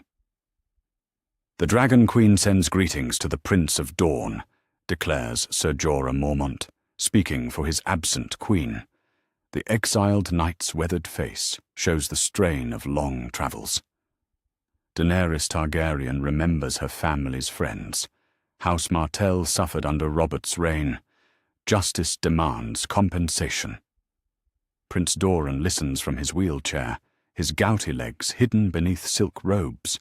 Beside him stands his brother, Prince Oberyn, the Red Viper's dark eyes burning with interest. What does the Dragon Queen offer? Doran asks quietly. Alliance, replies another envoy, a woman with silver hair and violet eyes. Dragons to avenge Princess Aelia. Fire and blood for those who murdered your sister and her children. Stannis served Robert faithfully when Gregor Clegane crushed Prince Aegon's skull. The words hang in the air like poison. Prince Oberyn's hand drifts to his spear. The memory of Aelia's death burns in Martell hearts like molten metal. Stannis may not have wielded the blade, but he served the man who ordered it. And in exchange? Doran inquires. Dawn's loyalty when the Dragon Queen returns to Westeros, Ser Jorah states. Ships to carry her armies, gold to fund her cause, recognition of her claim to the Iron Throne. Prince Doran nods slowly. Leave us to consider. Dorne has waited 17 years for justice. We can wait a little longer to choose our allies carefully. Meanwhile, in King's Landing, the undercurrent of religious resistance erupts into open violence. Faith militant cells, driven underground but not destroyed, launch coordinated attacks across the city. They strike at midnight when the Gold Cloaks patrol in smaller numbers. The Sept of Remembrance explodes in flames as hidden wildfire ignites. The blast echoes across Flea Bottom, waking thousands from uneasy sleep. Ser Bronn leads the City Watch response, but the damage spreads quickly. 3 more septs burn before dawn. Red priests die with septons' daggers in their backs. 7 hells, Bronn mutters as he surveys the wreckage. Bodies litter the street around the destroyed sept. Faith militant fighters lie dead beside gold cloaks and foreign priests. They planned this, coordinated the whole bloody thing. In the Red Keep, King Stannis receives reports of the uprising with characteristic calm. His jaw tightens as Maester Balabar reads the casualty lists. 23 dead, 40 wounded, 6 septs destroyed or damaged. The Faith's underground has shown its fangs. Burn them out, Stannis commands. Every sept in the city, every hidden shrine, every place where the old faith festers like a wound. He turns to Sir Davos. Double the watch. Triple it if necessary. I will not have my rule challenged by fanatics and terrorists. Your Grace, Davos says carefully. Destroying all the septs might anger those who converted unwillingly. Many still hold the old faith in their hearts, even if they mouth prayers to R'hllor.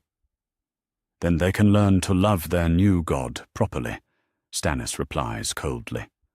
Or they can join their martyrs in death. The purge begins at first light. Gold cloaks and red priests work together to identify every remaining shrine to the 7. Some they find empty, abandoned when their septons fled. Others hide faithful who resist with desperate courage. By sunset, 30 more believers have died, and a dozen buildings lie in ruins. Far to the north, Robb Stark faces an agonizing choice in the Great Hall of Winterfell. Ravens from King's Landing demand his immediate submission. Stannis' patience has ended. The young wolf must kneel or face the consequences of rebellion. He holds Uncle Tyrion, Robb says to his war council. His direwolf Grey Wind paces restlessly beside the high table. And our sisters remain missing. Sansa was at court when Stannis took the city. Arya disappeared somewhere in the Riverlands. Stannis executed Joffrey, his mother Catelyn reminds him. Her voice carries both grief and hope. The boy king who ordered your father's death is gone. Perhaps the new king can be reasoned with. Theon Greyjoy laughs harshly from his seat. Reason with Stannis Baratheon, the man who ground his teeth for 17 years over Storm's End. He doesn't negotiate, my lady. He commands. Robb stares at the letter in his hands. Stannis' words are typically blunt. Bend the knee, or be destroyed as a traitor to the realm. No room for compromise. No acknowledgement of the North's independence. Submit or die. What does honor demand? Robb asks his bannermen. I swore no oath to Stannis, but he is Robert's heir by law, and he has given the realm justice for my father's murder.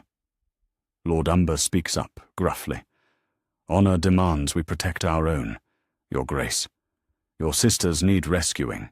Your people need their king. My people need peace more than they need a crown, Robb replies quietly. The North has bled enough in this war. In King's Landing, other forces gather in darkness. Melisandre leads a procession of red priests down into the castle's deepest dungeons. They carry torches and sacred oils, chanting in High Valyrian as they descend stone steps worn smooth by centuries of footsteps. The night is dark and full of terrors. Their voices echo in unison.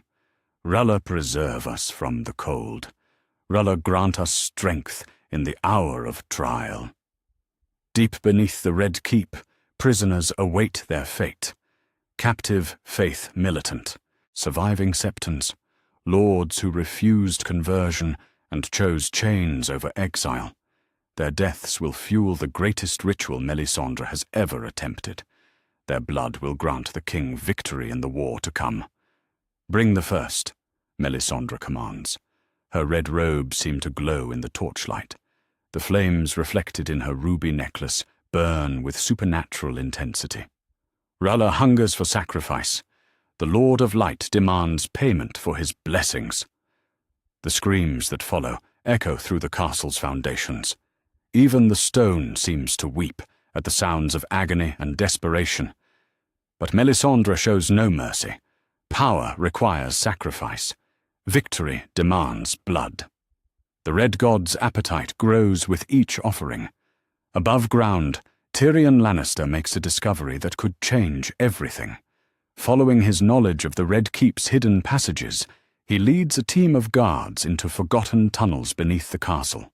His torchlight reveals chambers that have remained sealed since the Mad King's death.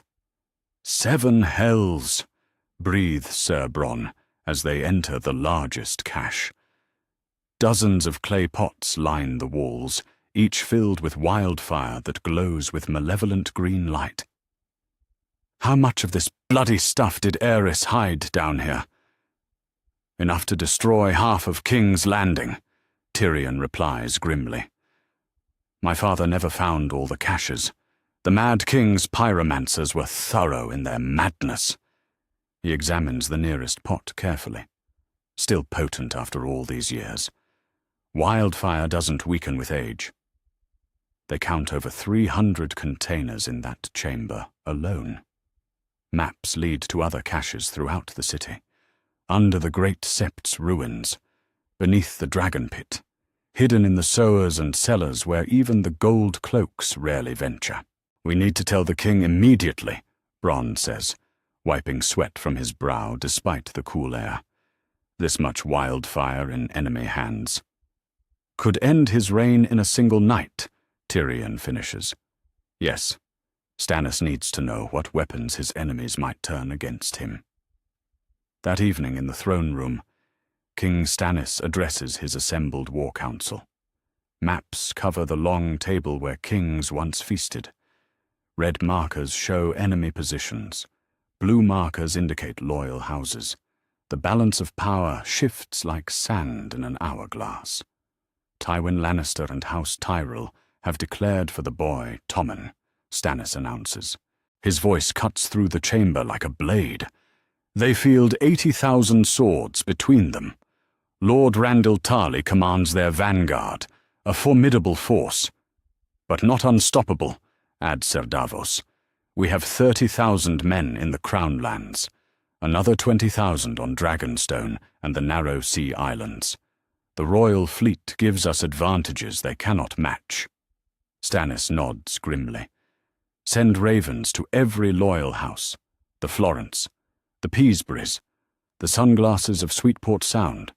Every man who can hold a sword will be needed. He looks around the table. This war will determine the future of Westeros. We cannot afford to lose. From her place behind the throne, Melisandre speaks with quiet confidence. The flames show victory, Your Grace, but the price will be high. Blood and fire will decide this conflict. R'hllor demands great sacrifice for great triumph. Then he shall have it, Stannis declares. I am the rightful king of the Seven Kingdoms. I will not yield my crown to usurpers and pretenders, no matter what armies they command. Outside the throne room, preparations for war accelerate. Smiths work day and night forging weapons and armor. The royal treasury opens to hire sellswards from across the narrow sea. Ships arrive daily with supplies and reinforcements. In his solar, Tyrion studies the wildfire maps with growing concern. Each cache represents a potential catastrophe. Each hidden store could turn victory into annihilation if the enemy discovers their locations. The dwarf's mind works furiously, calculating odds and contingencies. Your Grace, he says when summoned before the king. The wildfire changes everything. We must secure these caches before the enemy learns of them. Better yet, we should use them ourselves. Stannis listens to Tyrion's explanation with characteristic intensity. The scope of Aerys's madness becomes clear as the dwarf details each hidden cache. Thousands of pots, enough explosive power to level the entire city. Remove them, Stannis commands. Every pot, every jar. Store them safely in the Red Keep's deepest vaults. If this war reaches King's Landing, I want every advantage we can claim. As night falls over the capital, the realm teeters on the edge of all-out war. In the west, armies gather under golden lions and green roses. In the north, wolves debate honor and survival. In the south, vipers plot vengeance with dragon queens. And in King's Landing, the rightful king sits his iron throne and prepares for the storm that will either crown him as the greatest ruler in Westeros's history or see him destroyed utterly by the forces arrayed against his justice. The Game of Thrones enters its deadliest phase. Tomorrow will bring choices that reshape the world. Tonight, prayers rise to old gods and new, while steel is sharpened and plans are finalized for the battles ahead. The gathering storm breaks soon. When it does, fire and blood will determine who rules the Seven Kingdoms. The morning mist clings to the banks of the Mander as 80,000 men cross the ancient river. The greatest army assembled since Aegon's conquest stretches across the horizon like a golden tide. Lannister crimson mingles with Tyrell green as lords paramount march side by side toward their destiny. Tywin Lannister sits his destrier at the army's head, his golden armor gleaming in the pale dawn light. The old lion's weathered face shows no emotion as he watches his forces ford the river. Behind him ride the flower knights of Highgarden. Before him lies the road to King's Landing and the crown that should belong to his grandson. 80,000 strong, observes Sir Kevan Lannister from beside his brother. The largest host either of our houses has ever fielded. Stannis cannot match these numbers. Stannis has never needed superior numbers, Tywin replies grimly. He held Storm's End for a year with fewer men than we have in our vanguard alone. Do not underestimate him, brother. That mistake has cost many lords their lives. Ahead of the main force, outriders bring news from the north. King Stannis has marched from King's Landing with 40,000 men. His banners fly the flaming heart of Rella alongside the crowned stag of his house. The two armies will meet somewhere along the King's Road, where the fate of the Seven Kingdoms will be decided by steel and blood. Lord Randyll Tarly commands the Alliance vanguard. His reputation as the finest military mind in the Reach precedes him like a storm cloud. Behind him march 20,000 infantry in perfect formation. Their armor bears the hunting horn of House Tarly and the golden rose of their overlords. Deploy the archers on the flanks, Tarly commands his captains. Keep the cavalry in reserve until we see how Stannis positions his forces. He's too experienced to fall for obvious traps, but every man has weaknesses. 3 days of hard marching bring the armies within sight of each other. The King's Road stretches between them like a scar across the landscape. Rolling hills provide natural defensive positions. Ancient oak trees stand witness to the coming bloodshed. King Stannis surveys the enemy host from a hilltop overlooking the field. His steel-grey eyes calculate distances and positions with the precision of a military engineer. Beside him, Sir Davos points out enemy formations with growing concern.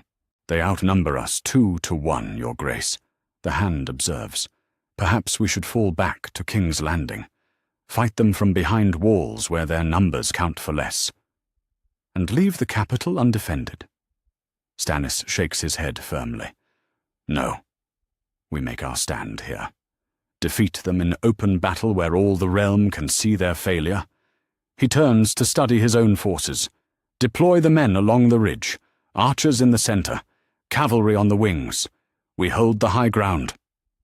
Melisandre approaches on her red mare, her robes flowing behind her like living flame. The ruby at her throat pulses with inner fire. The Lord of Light has shown me this battle in the flames, she declares.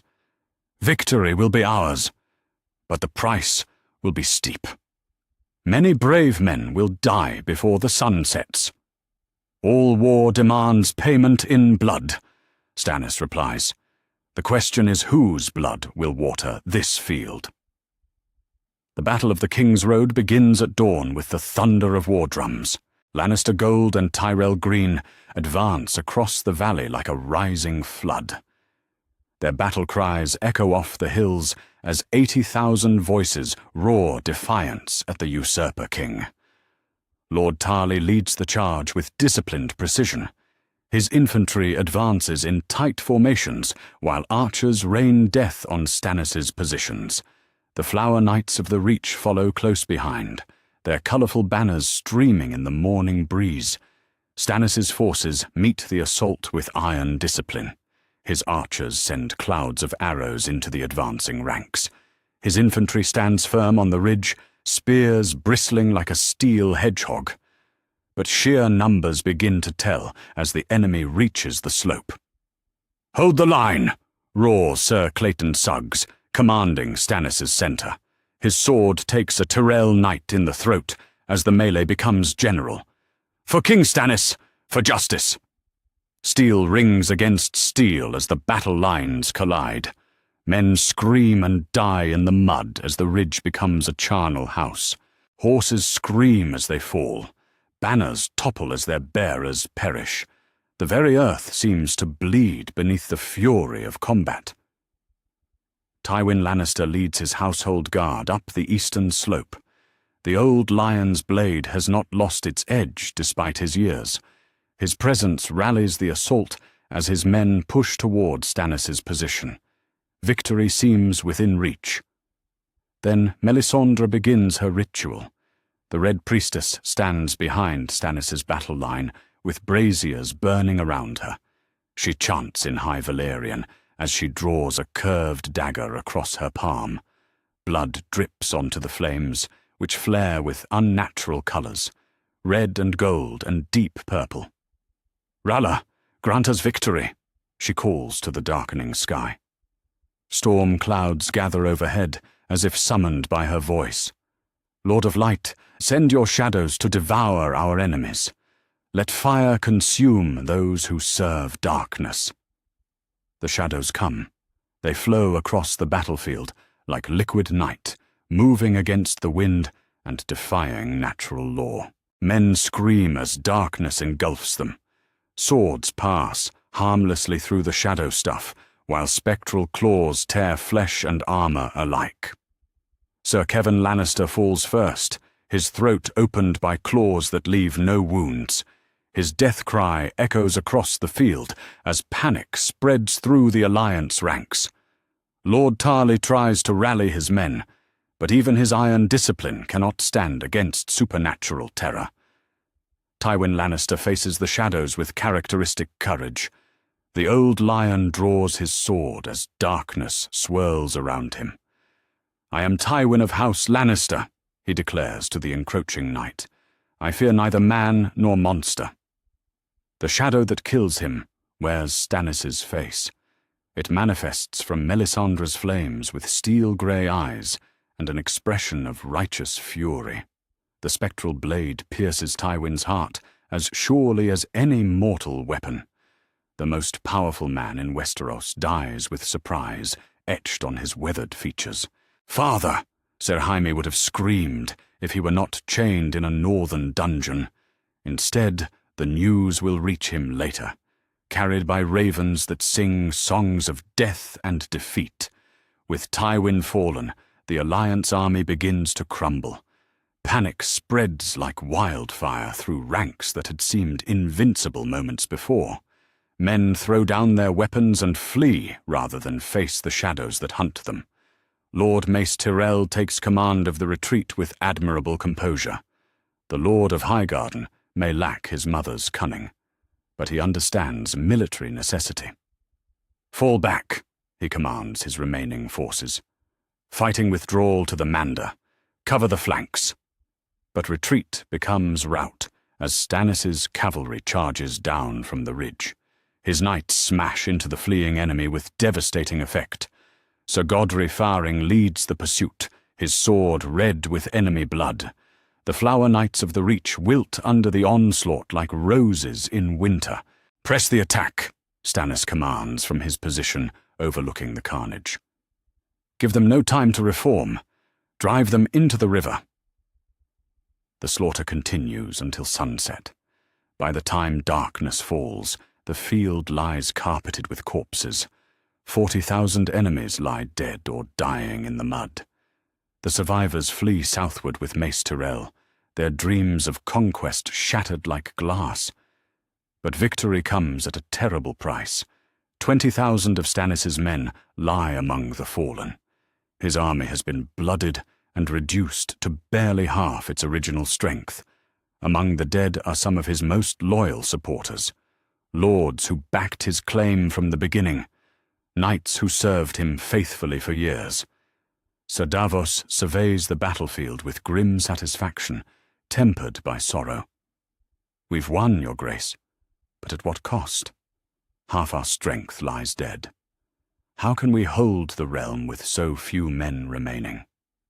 "The same way we've always held it," Stannis replies. His face shows exhaustion, but no regret. "Through justice and strength of will, our enemies are scattered, their leaders are dead. The realm will remember this day."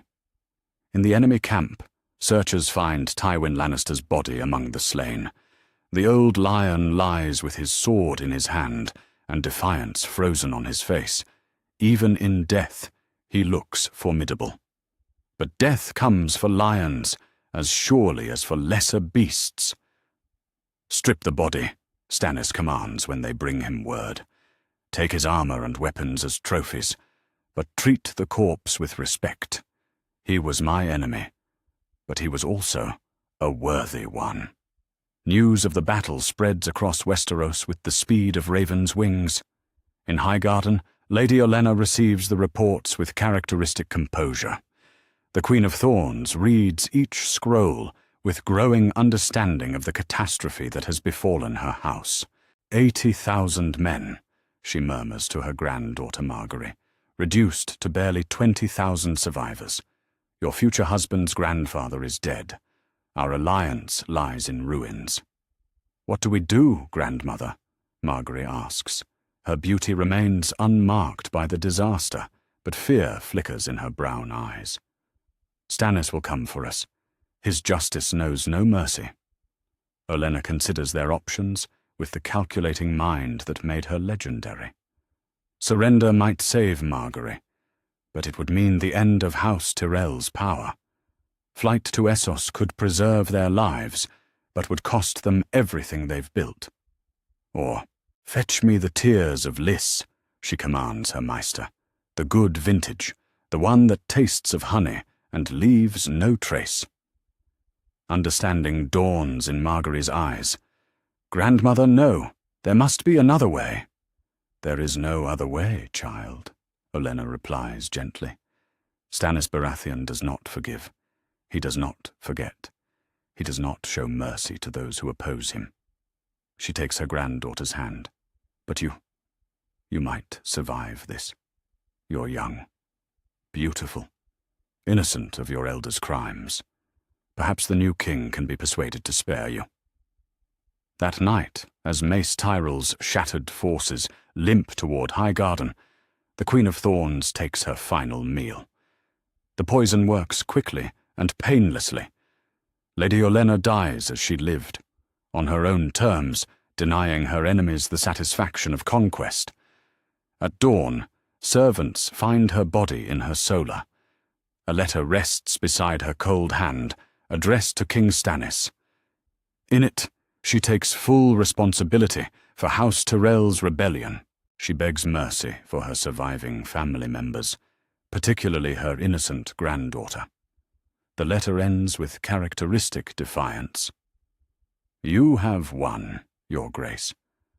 But remember that roses have thorns, and even in death, some wounds never heal." King Stannis receives the news without visible emotion. The Queen of Thorns chose death over submission, depriving him of both justice and information. Her granddaughter lives, but her political value has diminished with her house's defeat. "What of the boy?" Davos asks, referring to Prince Tommen, still held prisoner in King's Landing. With Tywin dead and House Tyrell broken, his value as a hostage has changed. "He remains a threat while he lives," Stannis observes. "Pretenders attract desperate men. But he's only a child. Perhaps there are other solutions than the executioner's block." The Battle of the King's Road ends the greatest threat to Stannis' reign, but new challenges emerge from victory's ashes. The realm bleeds from fresh wounds. Noble houses lie shattered or scattered. The crown's authority has been established through fire and blood, but the price of that authority grows steeper with each victory. In the days that follow, ravens carry word of the king's triumph to every corner of Westeros. Some lords bend the knee in terror, others begin plotting new resistance, and across the narrow sea, dragons grow larger and hungrier with each passing day. The Game of Thrones continues, but the board has changed. Fewer pieces remain in play, but those that survive have been tempered by fire and proven in battle. The rightful king sits secure for now, but the crown grows heavier with each victory, and the enemies gathering in the shadows grow more dangerous. War has its own logic, and that logic demands ever greater sacrifices. Today brought triumph.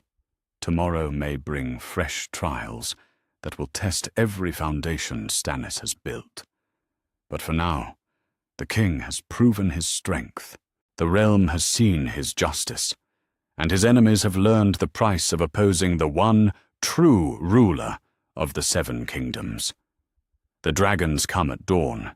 3 shadows pass over Blackwater Bay as the sun rises, their wings blotting out the morning light. Fishermen flee their nets. Merchants abandon their stalls. Guards on the Red Keep's walls point skyward in terror and awe as legends made flesh soar above the capital. King Stannis watches from his solar window as the great beasts wheel through the air. Drogon, black as night with eyes like burning coals. Rhaegal, green and bronze scales catching the sunlight. Viserion, cream and gold like molten metal. Behind them flies a fleet of ships bearing the 3-headed dragon of House Targaryen. "The Dragon Queen has come," Melisandre announces from behind him. The Red Priestess's voice carries satisfaction and fear in equal measure. The flames showed this day. Fire has returned to Westeros. Stannis' jaw tightens as he counts the ships, 50 vessels at least, carrying thousands of men. Dothraki horse lords with curved swords, unsullied warriors in bronze helms, sellswords from across the narrow sea, an army that has conquered cities and toppled masters. "Send ravens to all loyal houses," he commands without turning from the window. "The Pretender has returned. Every man who can hold a sword must answer the crown's call." He pauses as the largest dragon breathes fire over the water. "And double the guard on Prince Tommen. If Daenerys Targaryen wants to press her claim, she'll need all the legitimacy she can gather." On Dragonstone, ancient castle of Targaryen kings, the dragons land with earth-shaking force. Their claws carve furrows in stone, as old as Aegon's conquest. The castle's garrison, left by Stannis to guard his ancestral seat, kneels in terror as the mother of dragons strides through the gates. Daenerys Targaryen has grown into her power during her years in Essos.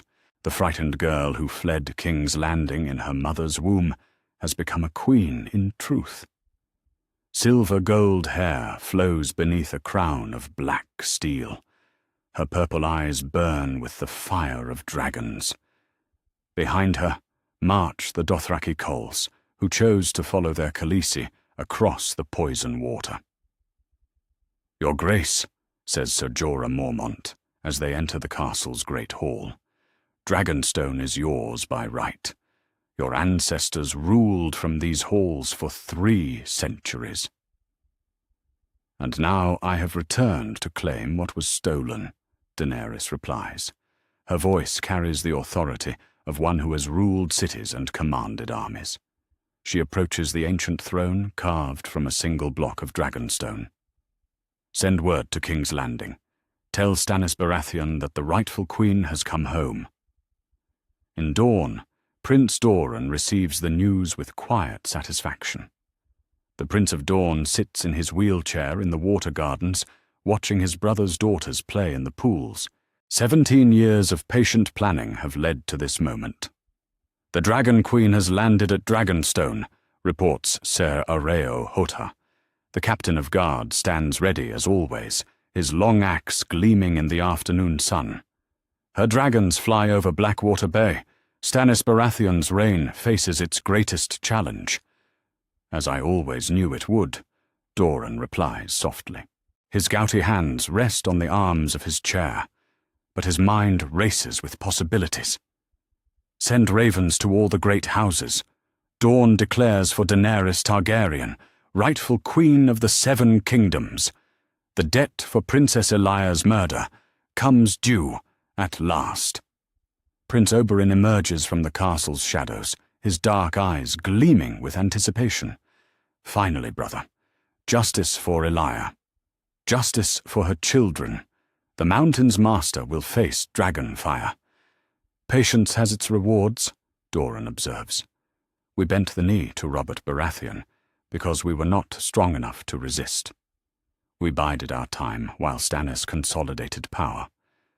Now the dragons have returned, and we can act with honor instead of desperation.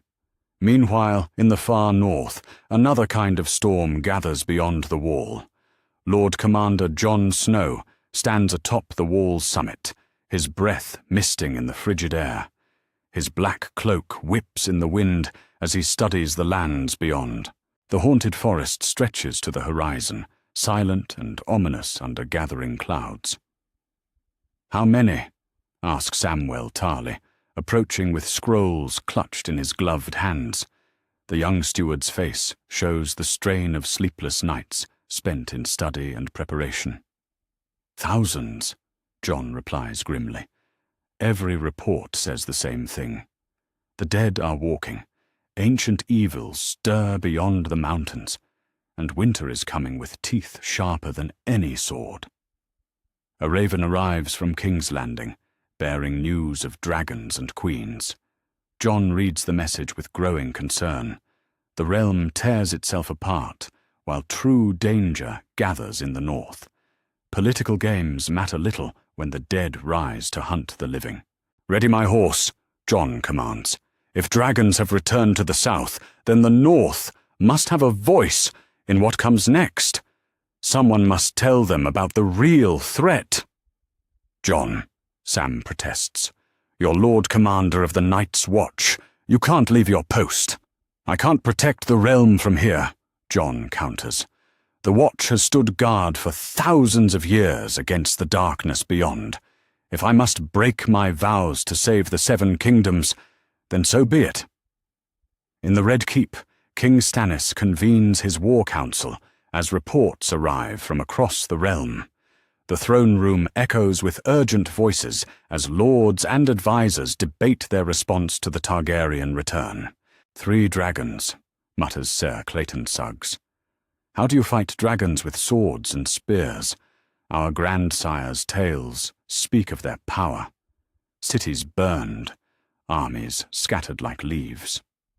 "Aegon conquered Westeros with 3 dragons and a handful of men," adds Lord Alistair Florent. "If this girl commands the same power, she commands pretensions and foreign sellswords," Stannis interrupts coldly. "I am the rightful king. The realm will not abandon justice for Targaryen nostalgia." Melisandre steps forward from her place behind the throne. The Red Priestess's ruby glows with inner fire as she speaks. "The flames show conflicting visions, Your Grace. I see dragons serving the light. I see them consumed by darkness. The girl's destiny remains unwritten." "What do you counsel?" Stannis asks. "Meet with her," Melisandre says after a long pause. "The Lord of Light may speak through her dragons. If she serves R'hllor, perhaps accommodation is possible. If she serves the Great Other—" The priestess's voice trails off ominously. Stannis considers this advice with his usual intensity. Politics demands flexibility, but his nature rebels against compromise. Yet the realm's stability matters more than personal pride. "Very well," he decides finally. "Send word to Dragonstone. I will meet with the pretender. Let us see what manner of queen she truly is." The parley takes place 3 days later on Dragonstone's ancient shore. 2 small boats approach the beach under banners of truce. From one steps King Stannis Baratheon with Ser Davos and Melisandre. From the other emerges Queen Daenerys Targaryen with Ser Jorah and Tyrion Lannister, who has switched sides yet again in his quest for survival. The meeting ground sits beneath the shadow of Dragonmont, the castle's smoking peak. Ancient Valyrian stonework provides a dramatic backdrop for the encounter between ice and fire, between established king and returning queen. "Your Grace," Daenerys says with perfect courtesy as she approaches. Her purple eyes study Stannis with frank curiosity. "I thank you for agreeing to this meeting." "You may call me your grace when you bend the knee," Stannis replies bluntly. "Until then, I am King Stannis of House Baratheon, first of my name, rightful ruler of the Seven Kingdoms." Daenerys' smile doesn't waver. "I am Daenerys Stormborn of House Targaryen, Queen of the Andals, the Rhoynar, and the First Men, Mother of Dragons, Breaker of Chains. I have come home to reclaim my family's throne. Your family's throne was forfeit when your father murdered innocent men and plotted to burn King's Landing," Stannis counters. "Robert's rebellion was just. My claim flows from his." "My father was mad," Daenerys acknowledges. "But I am not my father. I have broken chains and freed slaves. I have brought justice to the oppressed. What justice have you brought to Westeros?" The question hangs in the salt air between them. Stannis' jaw works as he considers his answer. "I have ended corruption, restored the rule of law, punished those who preyed upon the weak. The realm prospers under firm governance." "Through fire and forced conversion," Daenerys observes. "Your red priestess burns those who will not abandon their gods. Is that the justice you offer?" Melisandre steps forward, her red eyes fixed on the young queen. "You know nothing of true faith, child. But your dragons, they burn with the light of R'hllor. Perhaps the Lord of Light has brought you here for a purpose." "My dragons serve justice," Daenerys replies firmly. "They have burned slavers and tyrants. They will burn any who stand in the way of peace." The tension crackles between the two rulers like lightning before a storm. Each commands armies. Each claims legitimacy. Each believes utterly in their cause. Yet as they study one another, something like respect flickers in their eyes. "You are not what I expected," Stannis admits finally. "The reports spoke of a young girl playing at being queen. I see a woman who has earned her crown through trial and battle." "And you are more honorable than I was told," Daenerys responds. "My advisors spoke of a harsh tyrant who rules through fear alone. I see a king who believes deeply in justice, even if our methods differ." Sir Davos clears his throat diplomatically. Perhaps there is room for accommodation. The realm bleeds from war. Surely peace serves both your interests." "What accommodation?" Stannis asks bluntly. "There is one throne, one crown, one kingdom to rule." "The Seven Kingdoms were once many kingdoms," Daenerys observes. "Perhaps they could be again. You could rule the lands that have accepted you. I could govern those that remember my family with affection." The suggestion hangs between them, like a bridge neither wishes to cross. Division contradicts everything both rulers believe about unity and legitimacy. Yet the alternative is war with dragons. Before either can respond, a commotion erupts on the beach. A boat approaches under a different banner entirely. The white of the Night's Watch with its black ravens. From it steps Jon Snow, travel-worn and grim-faced. "Your Grace," Jon says, addressing both rulers simultaneously. "Your Grace, I come from the Wall with urgent news. The dead are stirring beyond the mountains. Ancient enemies wake from millennia of slumber. White walkers march south with armies of whites. The true war is not between living claimants, but between the living and the dead." The revelation strikes both rulers like a physical blow. Stannis has heard whispers from the north. Daenerys has seen visions of ice and snow in her dreams. But to hear it stated so plainly by one who has seen the threat firsthand changes everything. "How long do we have?" Daenerys asks, her political ambitions suddenly seeming small beside existential danger. "Months," Jon replies grimly. Perhaps less. The wall still stands, but it cannot hold forever against what comes. The realm must unite or face extinction. Stannis and Daenerys exchange a long look. Personal ambition wars with duty in both their hearts. The Iron Throne seems less important when balanced against the survival of all life in Westeros. A temporary alliance, Stannis says slowly, until this threat is ended. Then we settle our differences. Agreed, Daenerys nods. My dragons burn hotter than any wildfire. If ice threatens the realm, then fire will answer.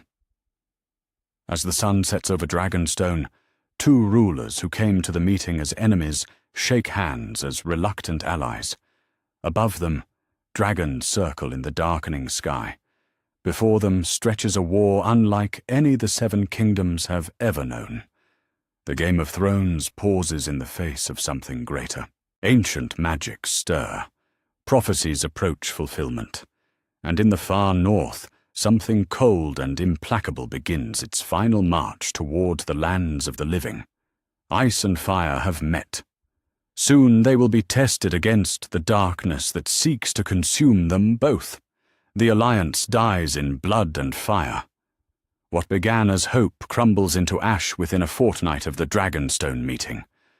Ravens fly between King's Landing and the ancient Targaryen seat, but their messages carry recriminations instead of cooperation. The temporary peace shatters like glass against the rocks of pride and politics. She demands half the Iron Throne, Ser Davos reports grimly as he enters Stannis' solar. The hand's weathered face shows the strain of failed negotiations. Joint rule until the threat passes. Shared authority over the realm's armies. King Stannis stands at his window, watching the city below. His jaw works as he considers Daenerys' terms. Behind him, the Iron Throne sits empty and cold in the throne room. Joint rule, he repeats slowly. 2 monarchs for 1 kingdom. Madness.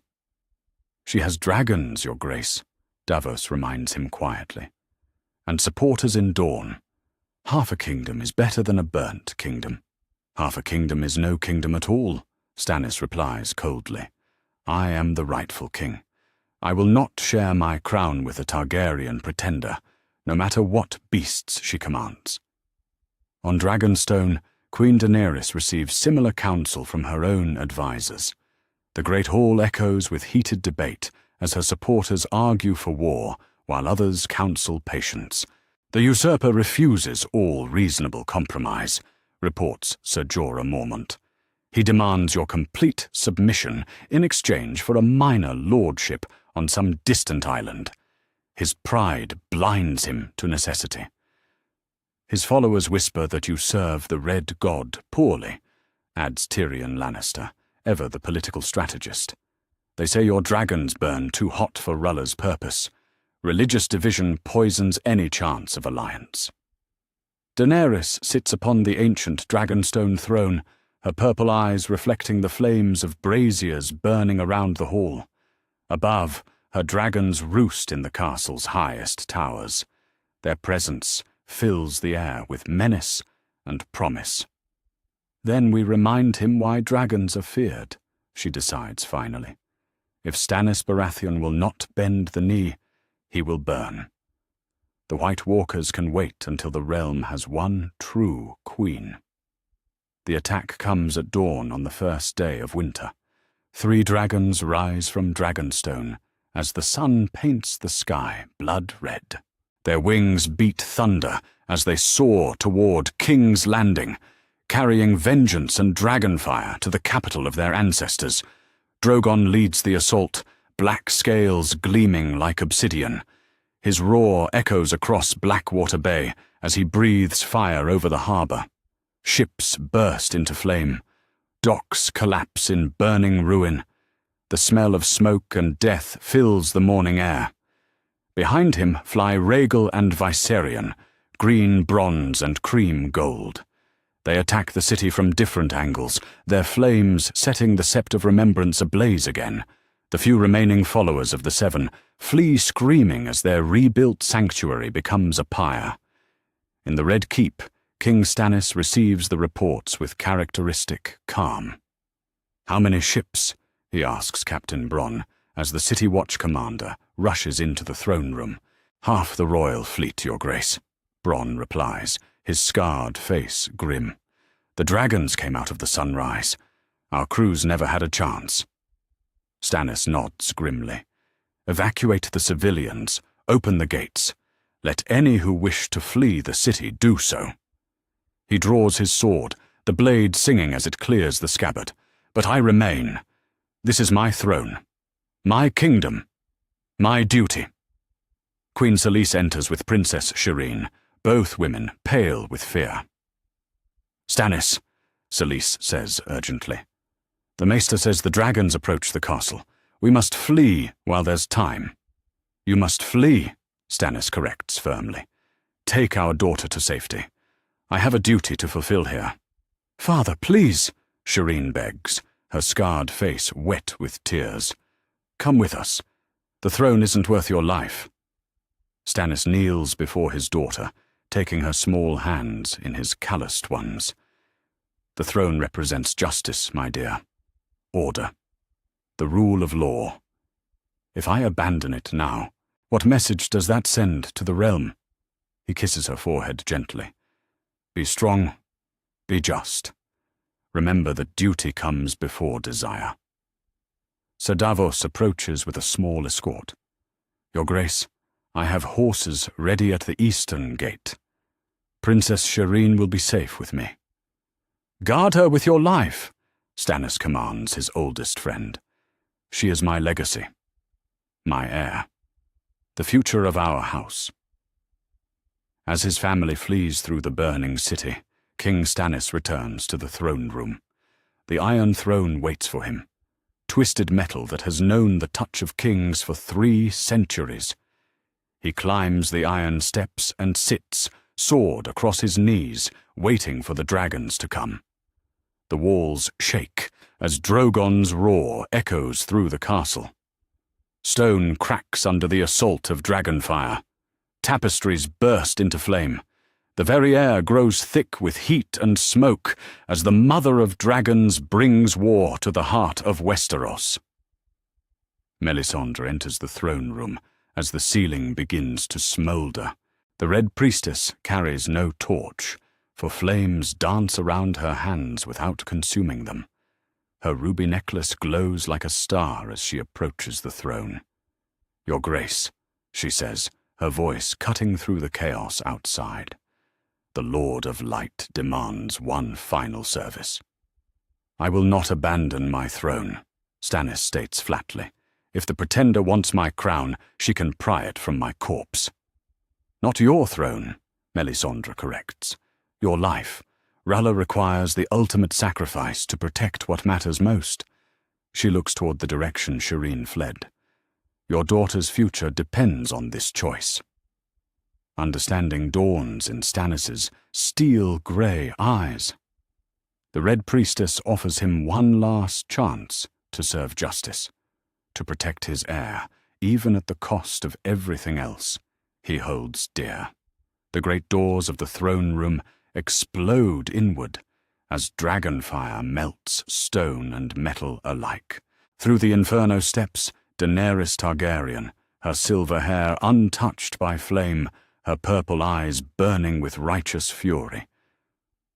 "Stannis Baratheon," she declares, her voice carrying over the roar of flames. "I offered you mercy. I offered you alliance. You chose pride over wisdom." "I chose justice over compromise," Stannis replies, rising from the Iron Throne. His sword gleams in the firelight. "I am the rightful king. I will not yield to threats or dragons." "Then burn," Daenerys commands. Drogon's head appears in the shattered doorway, jaws opening to unleash death upon the defiant king. But as dragonfire erupts toward the throne, Melisandre throws herself between flame and monarch. The Red Priestess burns, but her sacrifice creates something greater than death. Her magic, her faith, Her very soul feeds the flames until they turn from dragon orange to pure white. The fire of Rulla meets the fire of dragons, and for one impossible moment, they cancel each other out. "Now!" Melisandre screams as her flesh begins to char. "While the flames are balanced, strike!" Stannis leaps from the throne, his sword raised high. For a heartbeat, the path to Daenerys lies clear. For a moment, justice might triumph over dragons through steel and determination. Then Jon Snow bursts through a side entrance, his black cloak streaming behind him. "Stop!" he shouts, his voice cutting through the magical conflagration. "Both of you, stop! The dead are at the gates!" His words freeze both monarchs in their tracks. Behind Jon come ravens, their wings singed from desperate flight. The messages they carry speak of walls falling and ancient enemies stirring. "The White Walkers have come. The wall has fallen," Jon announces, his face grim with terrible knowledge. Eastwatch collapsed in the night. The dead march south in numbers beyond counting. We have days, perhaps hours before they reach the capital. Daenerys steps back from the burning throne room, her dragons sensing the change in their mother's mood. "The dead?" "Whites," Jon explains urgently. "Raised by the Night King's power, and White Walkers riding behind them, ice and death given form. They come for all the living." Stannis lowers his sword as the implications sink in. Political disputes seem meaningless when faced with extinction. "How do we fight them?" "Together," Jon replies. "Dragons and men, fire and steel, united against the darkness." He looks between the two rulers with desperate intensity. "There's something else. Something that changes everything about your claims to the throne." Jon takes a deep breath, knowing his next words will reshape the political landscape forever. "My name is not Jon Snow. I am Aegon Targaryen, son of Prince Rhaegar and Lyanna Stark, rightful heir to the Iron Throne by blood and birth." The revelation strikes both monarchs like a physical blow. Stannis staggers as if punched. Daenerys gasps, her purple eyes wide with shock and recognition. "Impossible," Stannis breathes. "The truth," Jon insists, "hidden for 18 years to protect me from Robert's wrath. But the realm needs all its strength now. The throne matters less than survival." Daenerys stares at the young man she has known as a bastard of the North. "If this is true, you are my nephew, my family, the last of the dragon's blood." "Family doesn't matter if we're all dead," Jon says urgently. "Unite your armies, combine your strengths. The realm needs both dragons and kings if it hopes to see another dawn." As if summoned by his words, horns blow from the city walls. The sound carries no triumph, only warning. Watchmen cry out in terror as shapes appear on the northern horizon. White shapes that move with purpose through the falling snow. The dead have come to King's Landing. In the burning throne room, the Iron Throne itself begins to melt under the combined heat of dragonfire and magical flame. The 1,000 swords that formed Aegon's seat run like water, pooling on the stone floor in molten metal. 3 centuries of royal authority collapse into slag. "The throne is gone," Daenerys observes with bitter irony. "The symbol that drove us to war no longer exists." "Perhaps that's as it should be," Stannis admits grudgingly.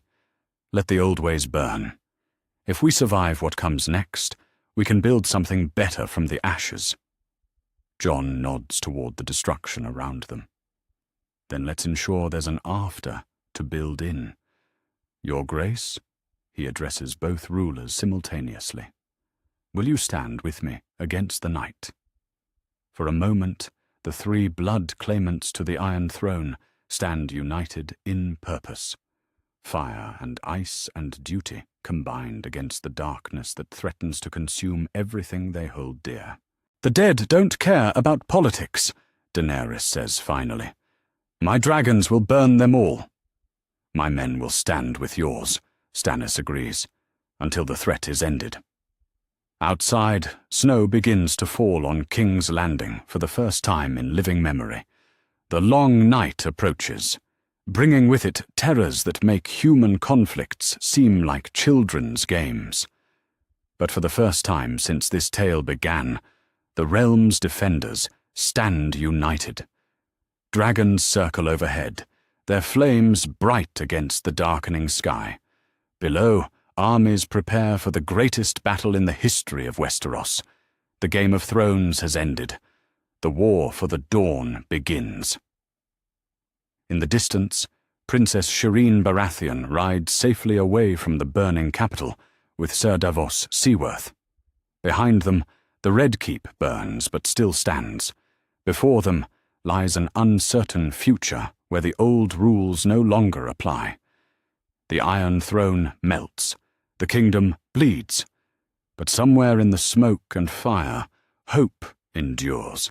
3 dragons and 3 claimants united against the darkness may yet prove enough to save the realm from eternal winter. The dead are coming, but the living are ready. The great council of Harrenhal convenes under circumstances none of the assembled lords could have imagined. The massive ruined castle rises from the shores of the God's Eye like a monument to past ambitions, its melted towers bearing witness to dragonfire from centuries past. Now dragons circle overhead once more, but this time they come as protectors rather than destroyers. Lord after lord arrives through the snow-covered countryside. Survivors of the wars that have torn the realm apart for the better part of a year. They come bearing banners stained with battle and faces marked by loss. The War of 5 Kings has become the war against the dead, and old enemies must become new allies if any hope to see another spring. In the great hall of Harrenhal, 3 chairs sit before the assembled nobility instead of 1 throne. King Stannis Baratheon occupies the center seat, his stern face marked by fresh scars from the dragon attack on King's Landing. To his right sits Queen Daenerys Targaryen, her silver hair catching the firelight as her purple eyes survey the crowd. To his left sits Jon Snow, or Aegon Targaryen, as his true name proclaims, his dark eyes reflecting the weight of revealed destiny. "Lords of Westeros," Stannis begins, his voice cutting through the murmur of conversation like steel through silk. "We face an enemy that cares nothing for our houses, our histories, or our feuds. The dead march south with winter at their backs. Our choice is simple: stand together or fall separately." Lord Edmure Tully, representing the battered Riverlands, stands to address the council. Your Graces," he corrects himself, acknowledging all 3 rulers. "The Riverlands have bled for years. Our people need time to harvest what crops remain before the deep freeze comes. How can we field armies when our lands lie fallow? Because empty fields mean nothing if there are no living farmers to work them come spring," Daenerys replies firmly. "My dragons have seen the enemy host. Hundreds of thousands of wights march in perfect formation. They neither eat nor sleep nor tire. Every day we delay, they grow stronger." Jon leans forward in his chair. "I fought them beyond the wall. I've seen what they can do. Dragon glass and Valyrian steel can kill them, but conventional weapons merely slow them down. We need every advantage we can gather." Lord Royce of Runestone speaks up from the crowd. "The Vale stands ready, Your Grace. Our knights are fresh, and our stores are full. House Arryn pledges 10,000 swords to this cause." "And the North remembers?" adds Lady Mormont of Bear Island, her young voice carrying fierce determination. every able-bodied man and woman will stand against the darkness. We've prepared for winter all our lives. As the discussion continues, a commotion near the hall's entrance draws attention. Guards escort a young man in maester's robes through the crowd. Sam Tarley, son of the exiled Lord Randall, carries a leather satchel stuffed with scrolls and books. "Your Graces," Sam says breathlessly as he approaches the 3 chairs. "I bring word from the Citadel. Archmaester Ebros has opened the restricted archives. We've found texts dating back to the Age of Heroes, to the First Long Night." Stannis gestures for the young Maester to continue. "Speak. What have you learned?" Sam fumbles with his scrolls before finding the right passage. "Dragonglass, obsidian, can kill White Walkers and Whites alike. But there's more. The texts speak of ancient forges beneath Dragonstone, where obsidian was shaped into weapons during the First War against the dead." "Dragonstone," Daenerys repeats thoughtfully. "My ancestral seat. The castle sits atop a volcano.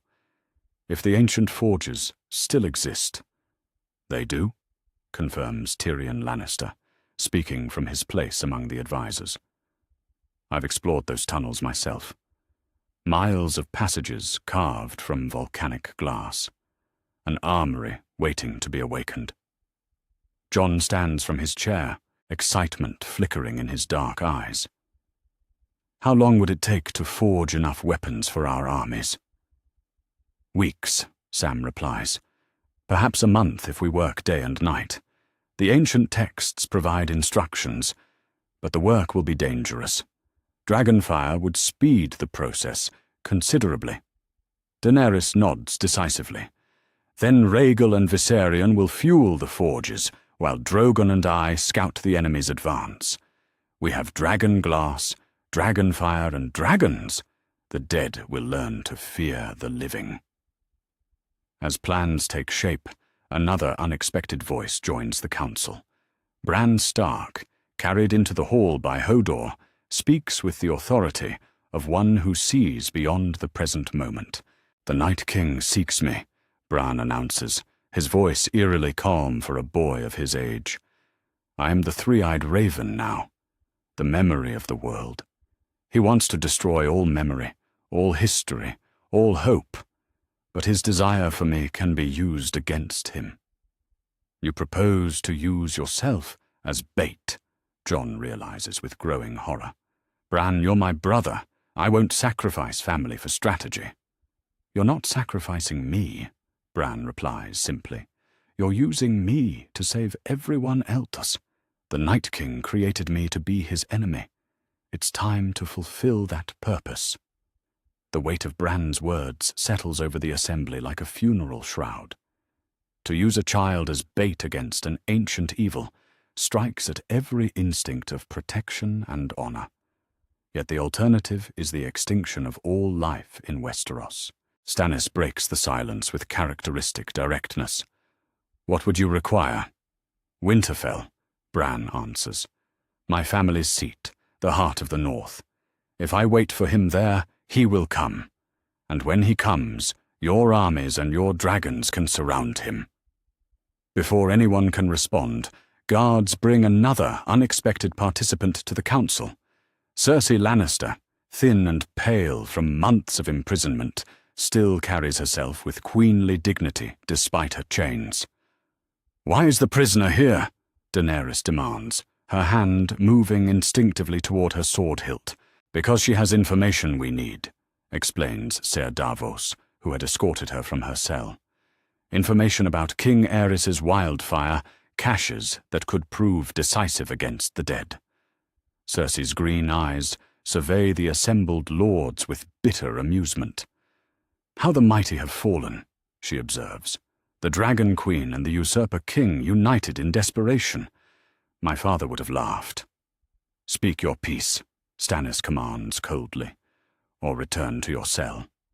"Gladly," Cersei replies with acid sweetness. "My late father-in-law, the Mad King, hid wildfire throughout every major city in the Seven Kingdoms. Not just King's Landing, Lannisport, Old Town, White Harbor. Enough explosive to level mountains, let alone armies of the dead. The revelation sends shocked murmurs through the assembly. Lords exchange worried glances as they calculate the implications. Weapons powerful enough to destroy the undead, but at the cost of their own cities. "Why tell us this?" Jon asks suspiciously.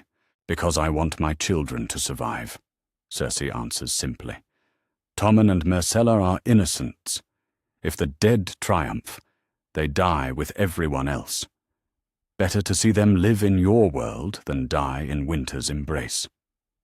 Daenerys studies the former queen with calculating eyes.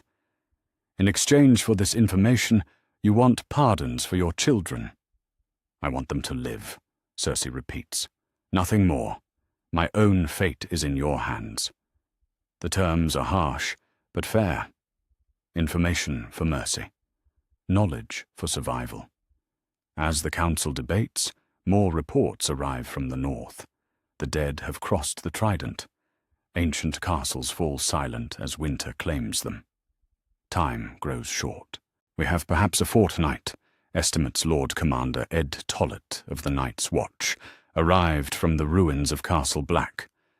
"The dead move faster than any living army. They don't rest, don't eat, don't slow for terrain. They come like a tide of ice and bone. Then we move now," Stannis decides. "Every available man marches north immediately. Every smith works day and night forging dragonglass weapons. Every maester searches for more information about our enemy." "And the dragons?" asks Lord Tarley of Horn Hill, recently returned from exile. "We'll burn the dead until there are no dead left to burn," Daenerys declares. 3 dragons against 1 Night King. Fire against ice. Life against death. As the Great Council disperses, the 3 rulers remain to finalize their alliance. The triumvirate that emerged from necessity must now prove itself in the crucible of ultimate war. "When this is over," Stannis says quietly to his unlikely allies, "assuming we survive, what then? 3 rulers for 1 kingdom cannot last." "Then we'll face that problem when it comes," Jon replies diplomatically. "The realm will need rebuilding, regardless of who rules it." "Perhaps the realm needs new forms of rule entirely," Daenerys suggests. "Kings have failed Westeros repeatedly. Maybe it's time to try something different." The conversation is interrupted by the arrival of ravens bearing urgent news. The dead have been sighted near the Twins. Winterfell prepares for siege. The final battle draws near with the speed of winter wind. Outside Harrenhal, dragons roar as they take flight toward Dragonstone and the ancient forges that await awakening. Armies march through snow that falls heavier with each passing hour. Maesters pack their most precious books for the journey north. In the Citadel, Sam Tarly works by candlelight to copy crucial texts about fighting the undead. His quill scratches across parchment as he preserves knowledge that could mean the difference between victory and extinction. At Dragonstone, the ancient forges roar to life for the first time in centuries. Dragonglass melts and shapes under dragonfire as smiths work to arm the armies of the living. Sparks fly like fallen stars as weapons of legend emerge from volcanic stone. In King's Landing, the few remaining inhabitants pack what they can carry and flee south. The capital empties like blood from a wound as people seek safety in lands not yet touched by winter's advance. And in the far north, beyond the ruins of the wall, the Night King rides his undead dragon toward his destiny. Behind him march the armies of the dead, countless thousands of wights in perfect formation. His blue eyes burn with ancient hatred as he prepares to claim the world of the living. The final battle approaches. The long night begins, and somewhere in the darkness between life and death, the fate of every living creature hangs in the balance. Fire and ice prepare for their ultimate confrontation. Only one will see the dawn. Spring comes slowly to Westeros. The snows retreat gradually from fields that once ran red with blood, revealing earth scarred by war, but ready for new growth. In the ruins of castles and cities, people emerge from their refuges to rebuild what was lost. The long night has ended, but its cost weighs heavy on the survivors. The great sept of remembrance rises again in King's Landing, its 7 towers reaching toward the sky in gleaming white stone. But beside it stands a temple to Rulla, its flames burning eternal in braziers that never empty. For the first time in centuries, the bells of 2 faiths ring in harmony across the capital. Queen Daenerys Targaryen walks through the construction sites that fill her city. The Mother of Dragons has grown into her role as a builder rather than a conqueror. Her silver hair is bound simply, her purple dress practical rather than ornate. Above her, Drogon circles on mighty wings, his presence a reminder that peace is protected by strength. "Your Grace," reports Tyrion Lannister, as he approaches with scrolls tucked under his arm. The dwarf serves as her hand now, his political cunning turned toward reconstruction rather than destruction. The harbour repairs proceed ahead of schedule. Trade ships from Braavos arrived this morning with grain and timber. "And the housing for the refugees?" Daenerys inquires, pausing to examine the foundation stones of what will become new homes for those displaced by war. "Nearly complete," Tyrion replies with satisfaction. "No one will face the next winter without shelter. The Royal Academy's apprentice engineers have designed heating systems that burn wood more efficiently. Maester Sam's innovations prove their worth daily."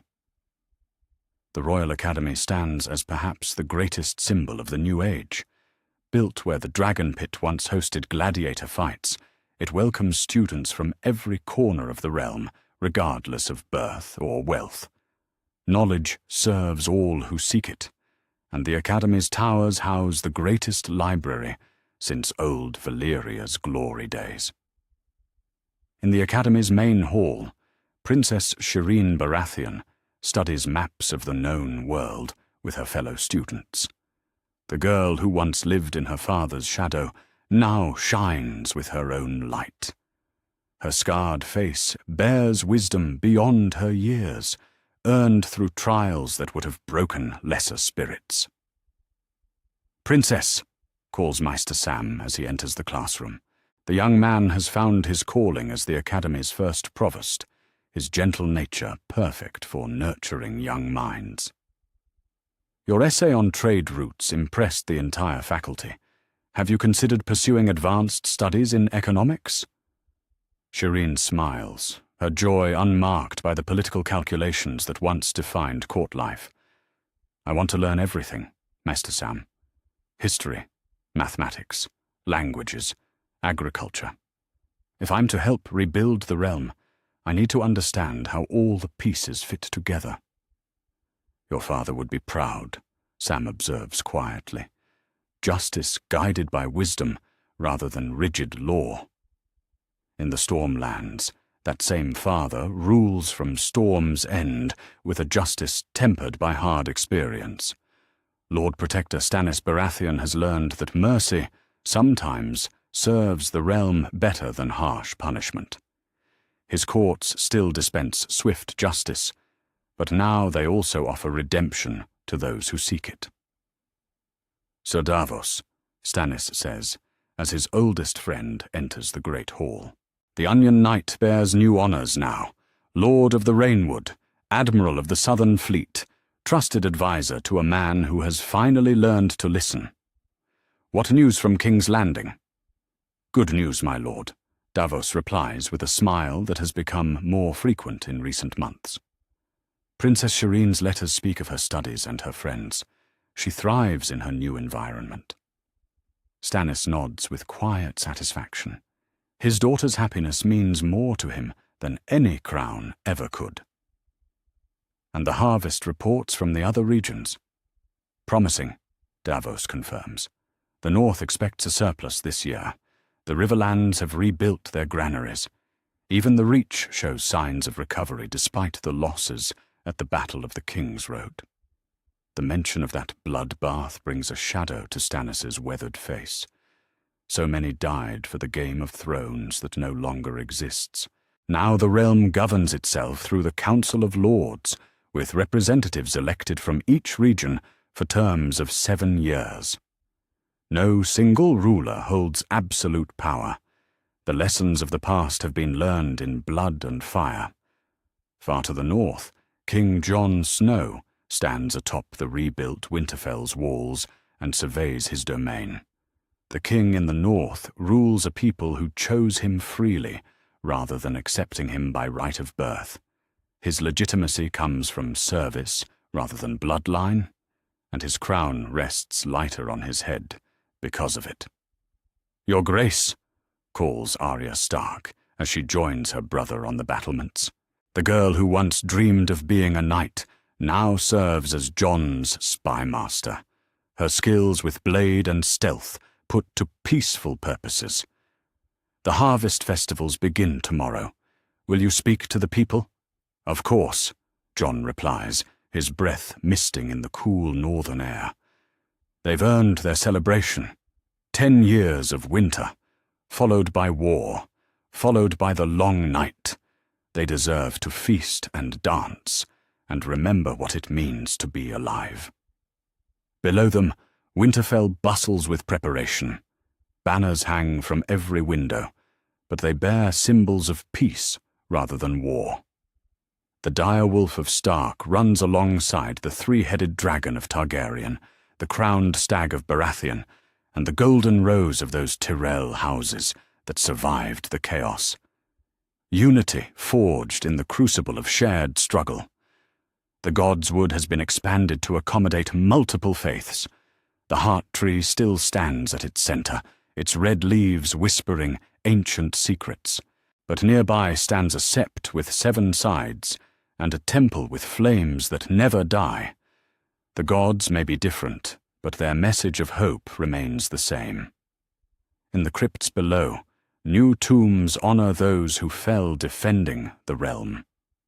Tywin Lannister lies beside Olenna Tyrell, old enemies united in death. Melisandre rests in a place of honor, her sacrifice remembered by all who value the light over darkness. Even Joffrey Baratheon has a modest grave, marked simply as a king who learned too late that power serves the people, not the reverse. The Council of Lords meets in the restored Great Hall of Harrenhal, that cursed castle transformed into a symbol of cooperation rather than conquest. 7 representatives sit at a round table where no seat holds precedence over another. The North, the Vale, the Riverlands, the Westerlands, the Reach, Dawn, and the Stormlands each have equal voice in the realm's governance. Lord Edmure Tully speaks for the Riverlands, with the wisdom earned through years of occupation and recovery. Lady Mormont represents the North's interests, with the fierceness of the bears her house serves. Prince Oberyn governs Dawn's delegation, his desire for vengeance transformed into a passion for justice. Each voice matters. Each vote counts. Each decision affects the whole realm. The grain distribution system works well, reports Lady Mormont during the season's final session. The North surplus will feed the Iron Islands through their lean winter. In exchange, their fishing fleets provide fresh catches to inland regions. Dawn proposes expanding the road networks, adds Prince Oberyn. Better transportation means faster aid during emergencies and stronger trade ties during peacetime. The discussions continue late into the evening, but without the acrimony that once characterized political discourse. When survival depends on cooperation, old hatreds seem petty and destructive. As night falls across Westeros, 3 dragons rest atop the towers of King's Landing. Drogon, Rhaegal, and Viserion have grown fat and content in peacetime, their flames used to light forges and warm halls rather than burn enemies. They represent power held in check, strength serving peace rather than conquest. In distant Essos, tales spread of the Dragon Queen, who chose reconstruction over expansion, of kings who shared power rather than hoarding it, of a realm that learned wisdom through suffering. Scholars study the Westerosi model as an example of governance reborn from the ashes of its failures. The Faith of the Seven and the followers of Orhala hold joint services now, their prayers united in gratitude for survival and hope for the future. Septon Kyle and Red Priestess Kinvara share the same pulpit, their different words carrying the same message. The light drives back darkness, whether that darkness comes from beyond the wall or within the human heart. In the Royal Academy's library, Shireen Baratheon reads accounts of her father's reign with mixed emotions. She understands now why his justice seemed so harsh, why his mercy came so rarely. The realm was broken, and broken things require firm hands to mend. But she also sees how his rigid adherence to law sometimes blinded him to human needs. "I'll do better," she whispers to the portrait of Stannis that hangs in her study. Justice with mercy, strength with wisdom, order with compassion. Nearby, Sam Tarly works on his great project, a comprehensive history of the wars of the Five Kings and the Long Night. Future generations will know the cost of political ambition unchecked, the price of religious intolerance, and the value of unity against existential threats. The lessons written in blood must not be forgotten. As the first anniversary of the Night King's defeat approaches, memorial services are planned throughout the realm. Not celebrations of victory, but remembrances of sacrifice. The countless dead who paid the price for the living's freedom will be honored with more than words. Their sacrifice will be repaid through the peace their deaths purchased. Lord Commander Jon Snow, for he still holds that title even as king in the north, stands vigil at the wall's ruins. The ancient barrier that once divided the realm now serves as a monument to unity.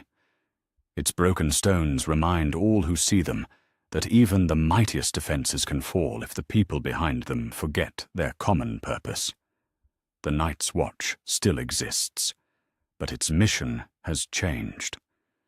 No longer do they guard against wildlings and White Walkers. Instead, they serve as teachers and healers to the free folk who have chosen to settle south of the wall. Former enemies work side by side to plant crops and raise children and build futures that honor the past without being imprisoned by it. Spring deepens into summer, and the realm prospers as it has not for generations. Trade flows freely between regions once divided by war. Children grow up learning multiple languages and histories, their minds expanded beyond the narrow confines of regional prejudice. The Royal Academy opens sister schools in White Harbour, Lannisport, and Sunspear, spreading knowledge like seeds on fertile ground.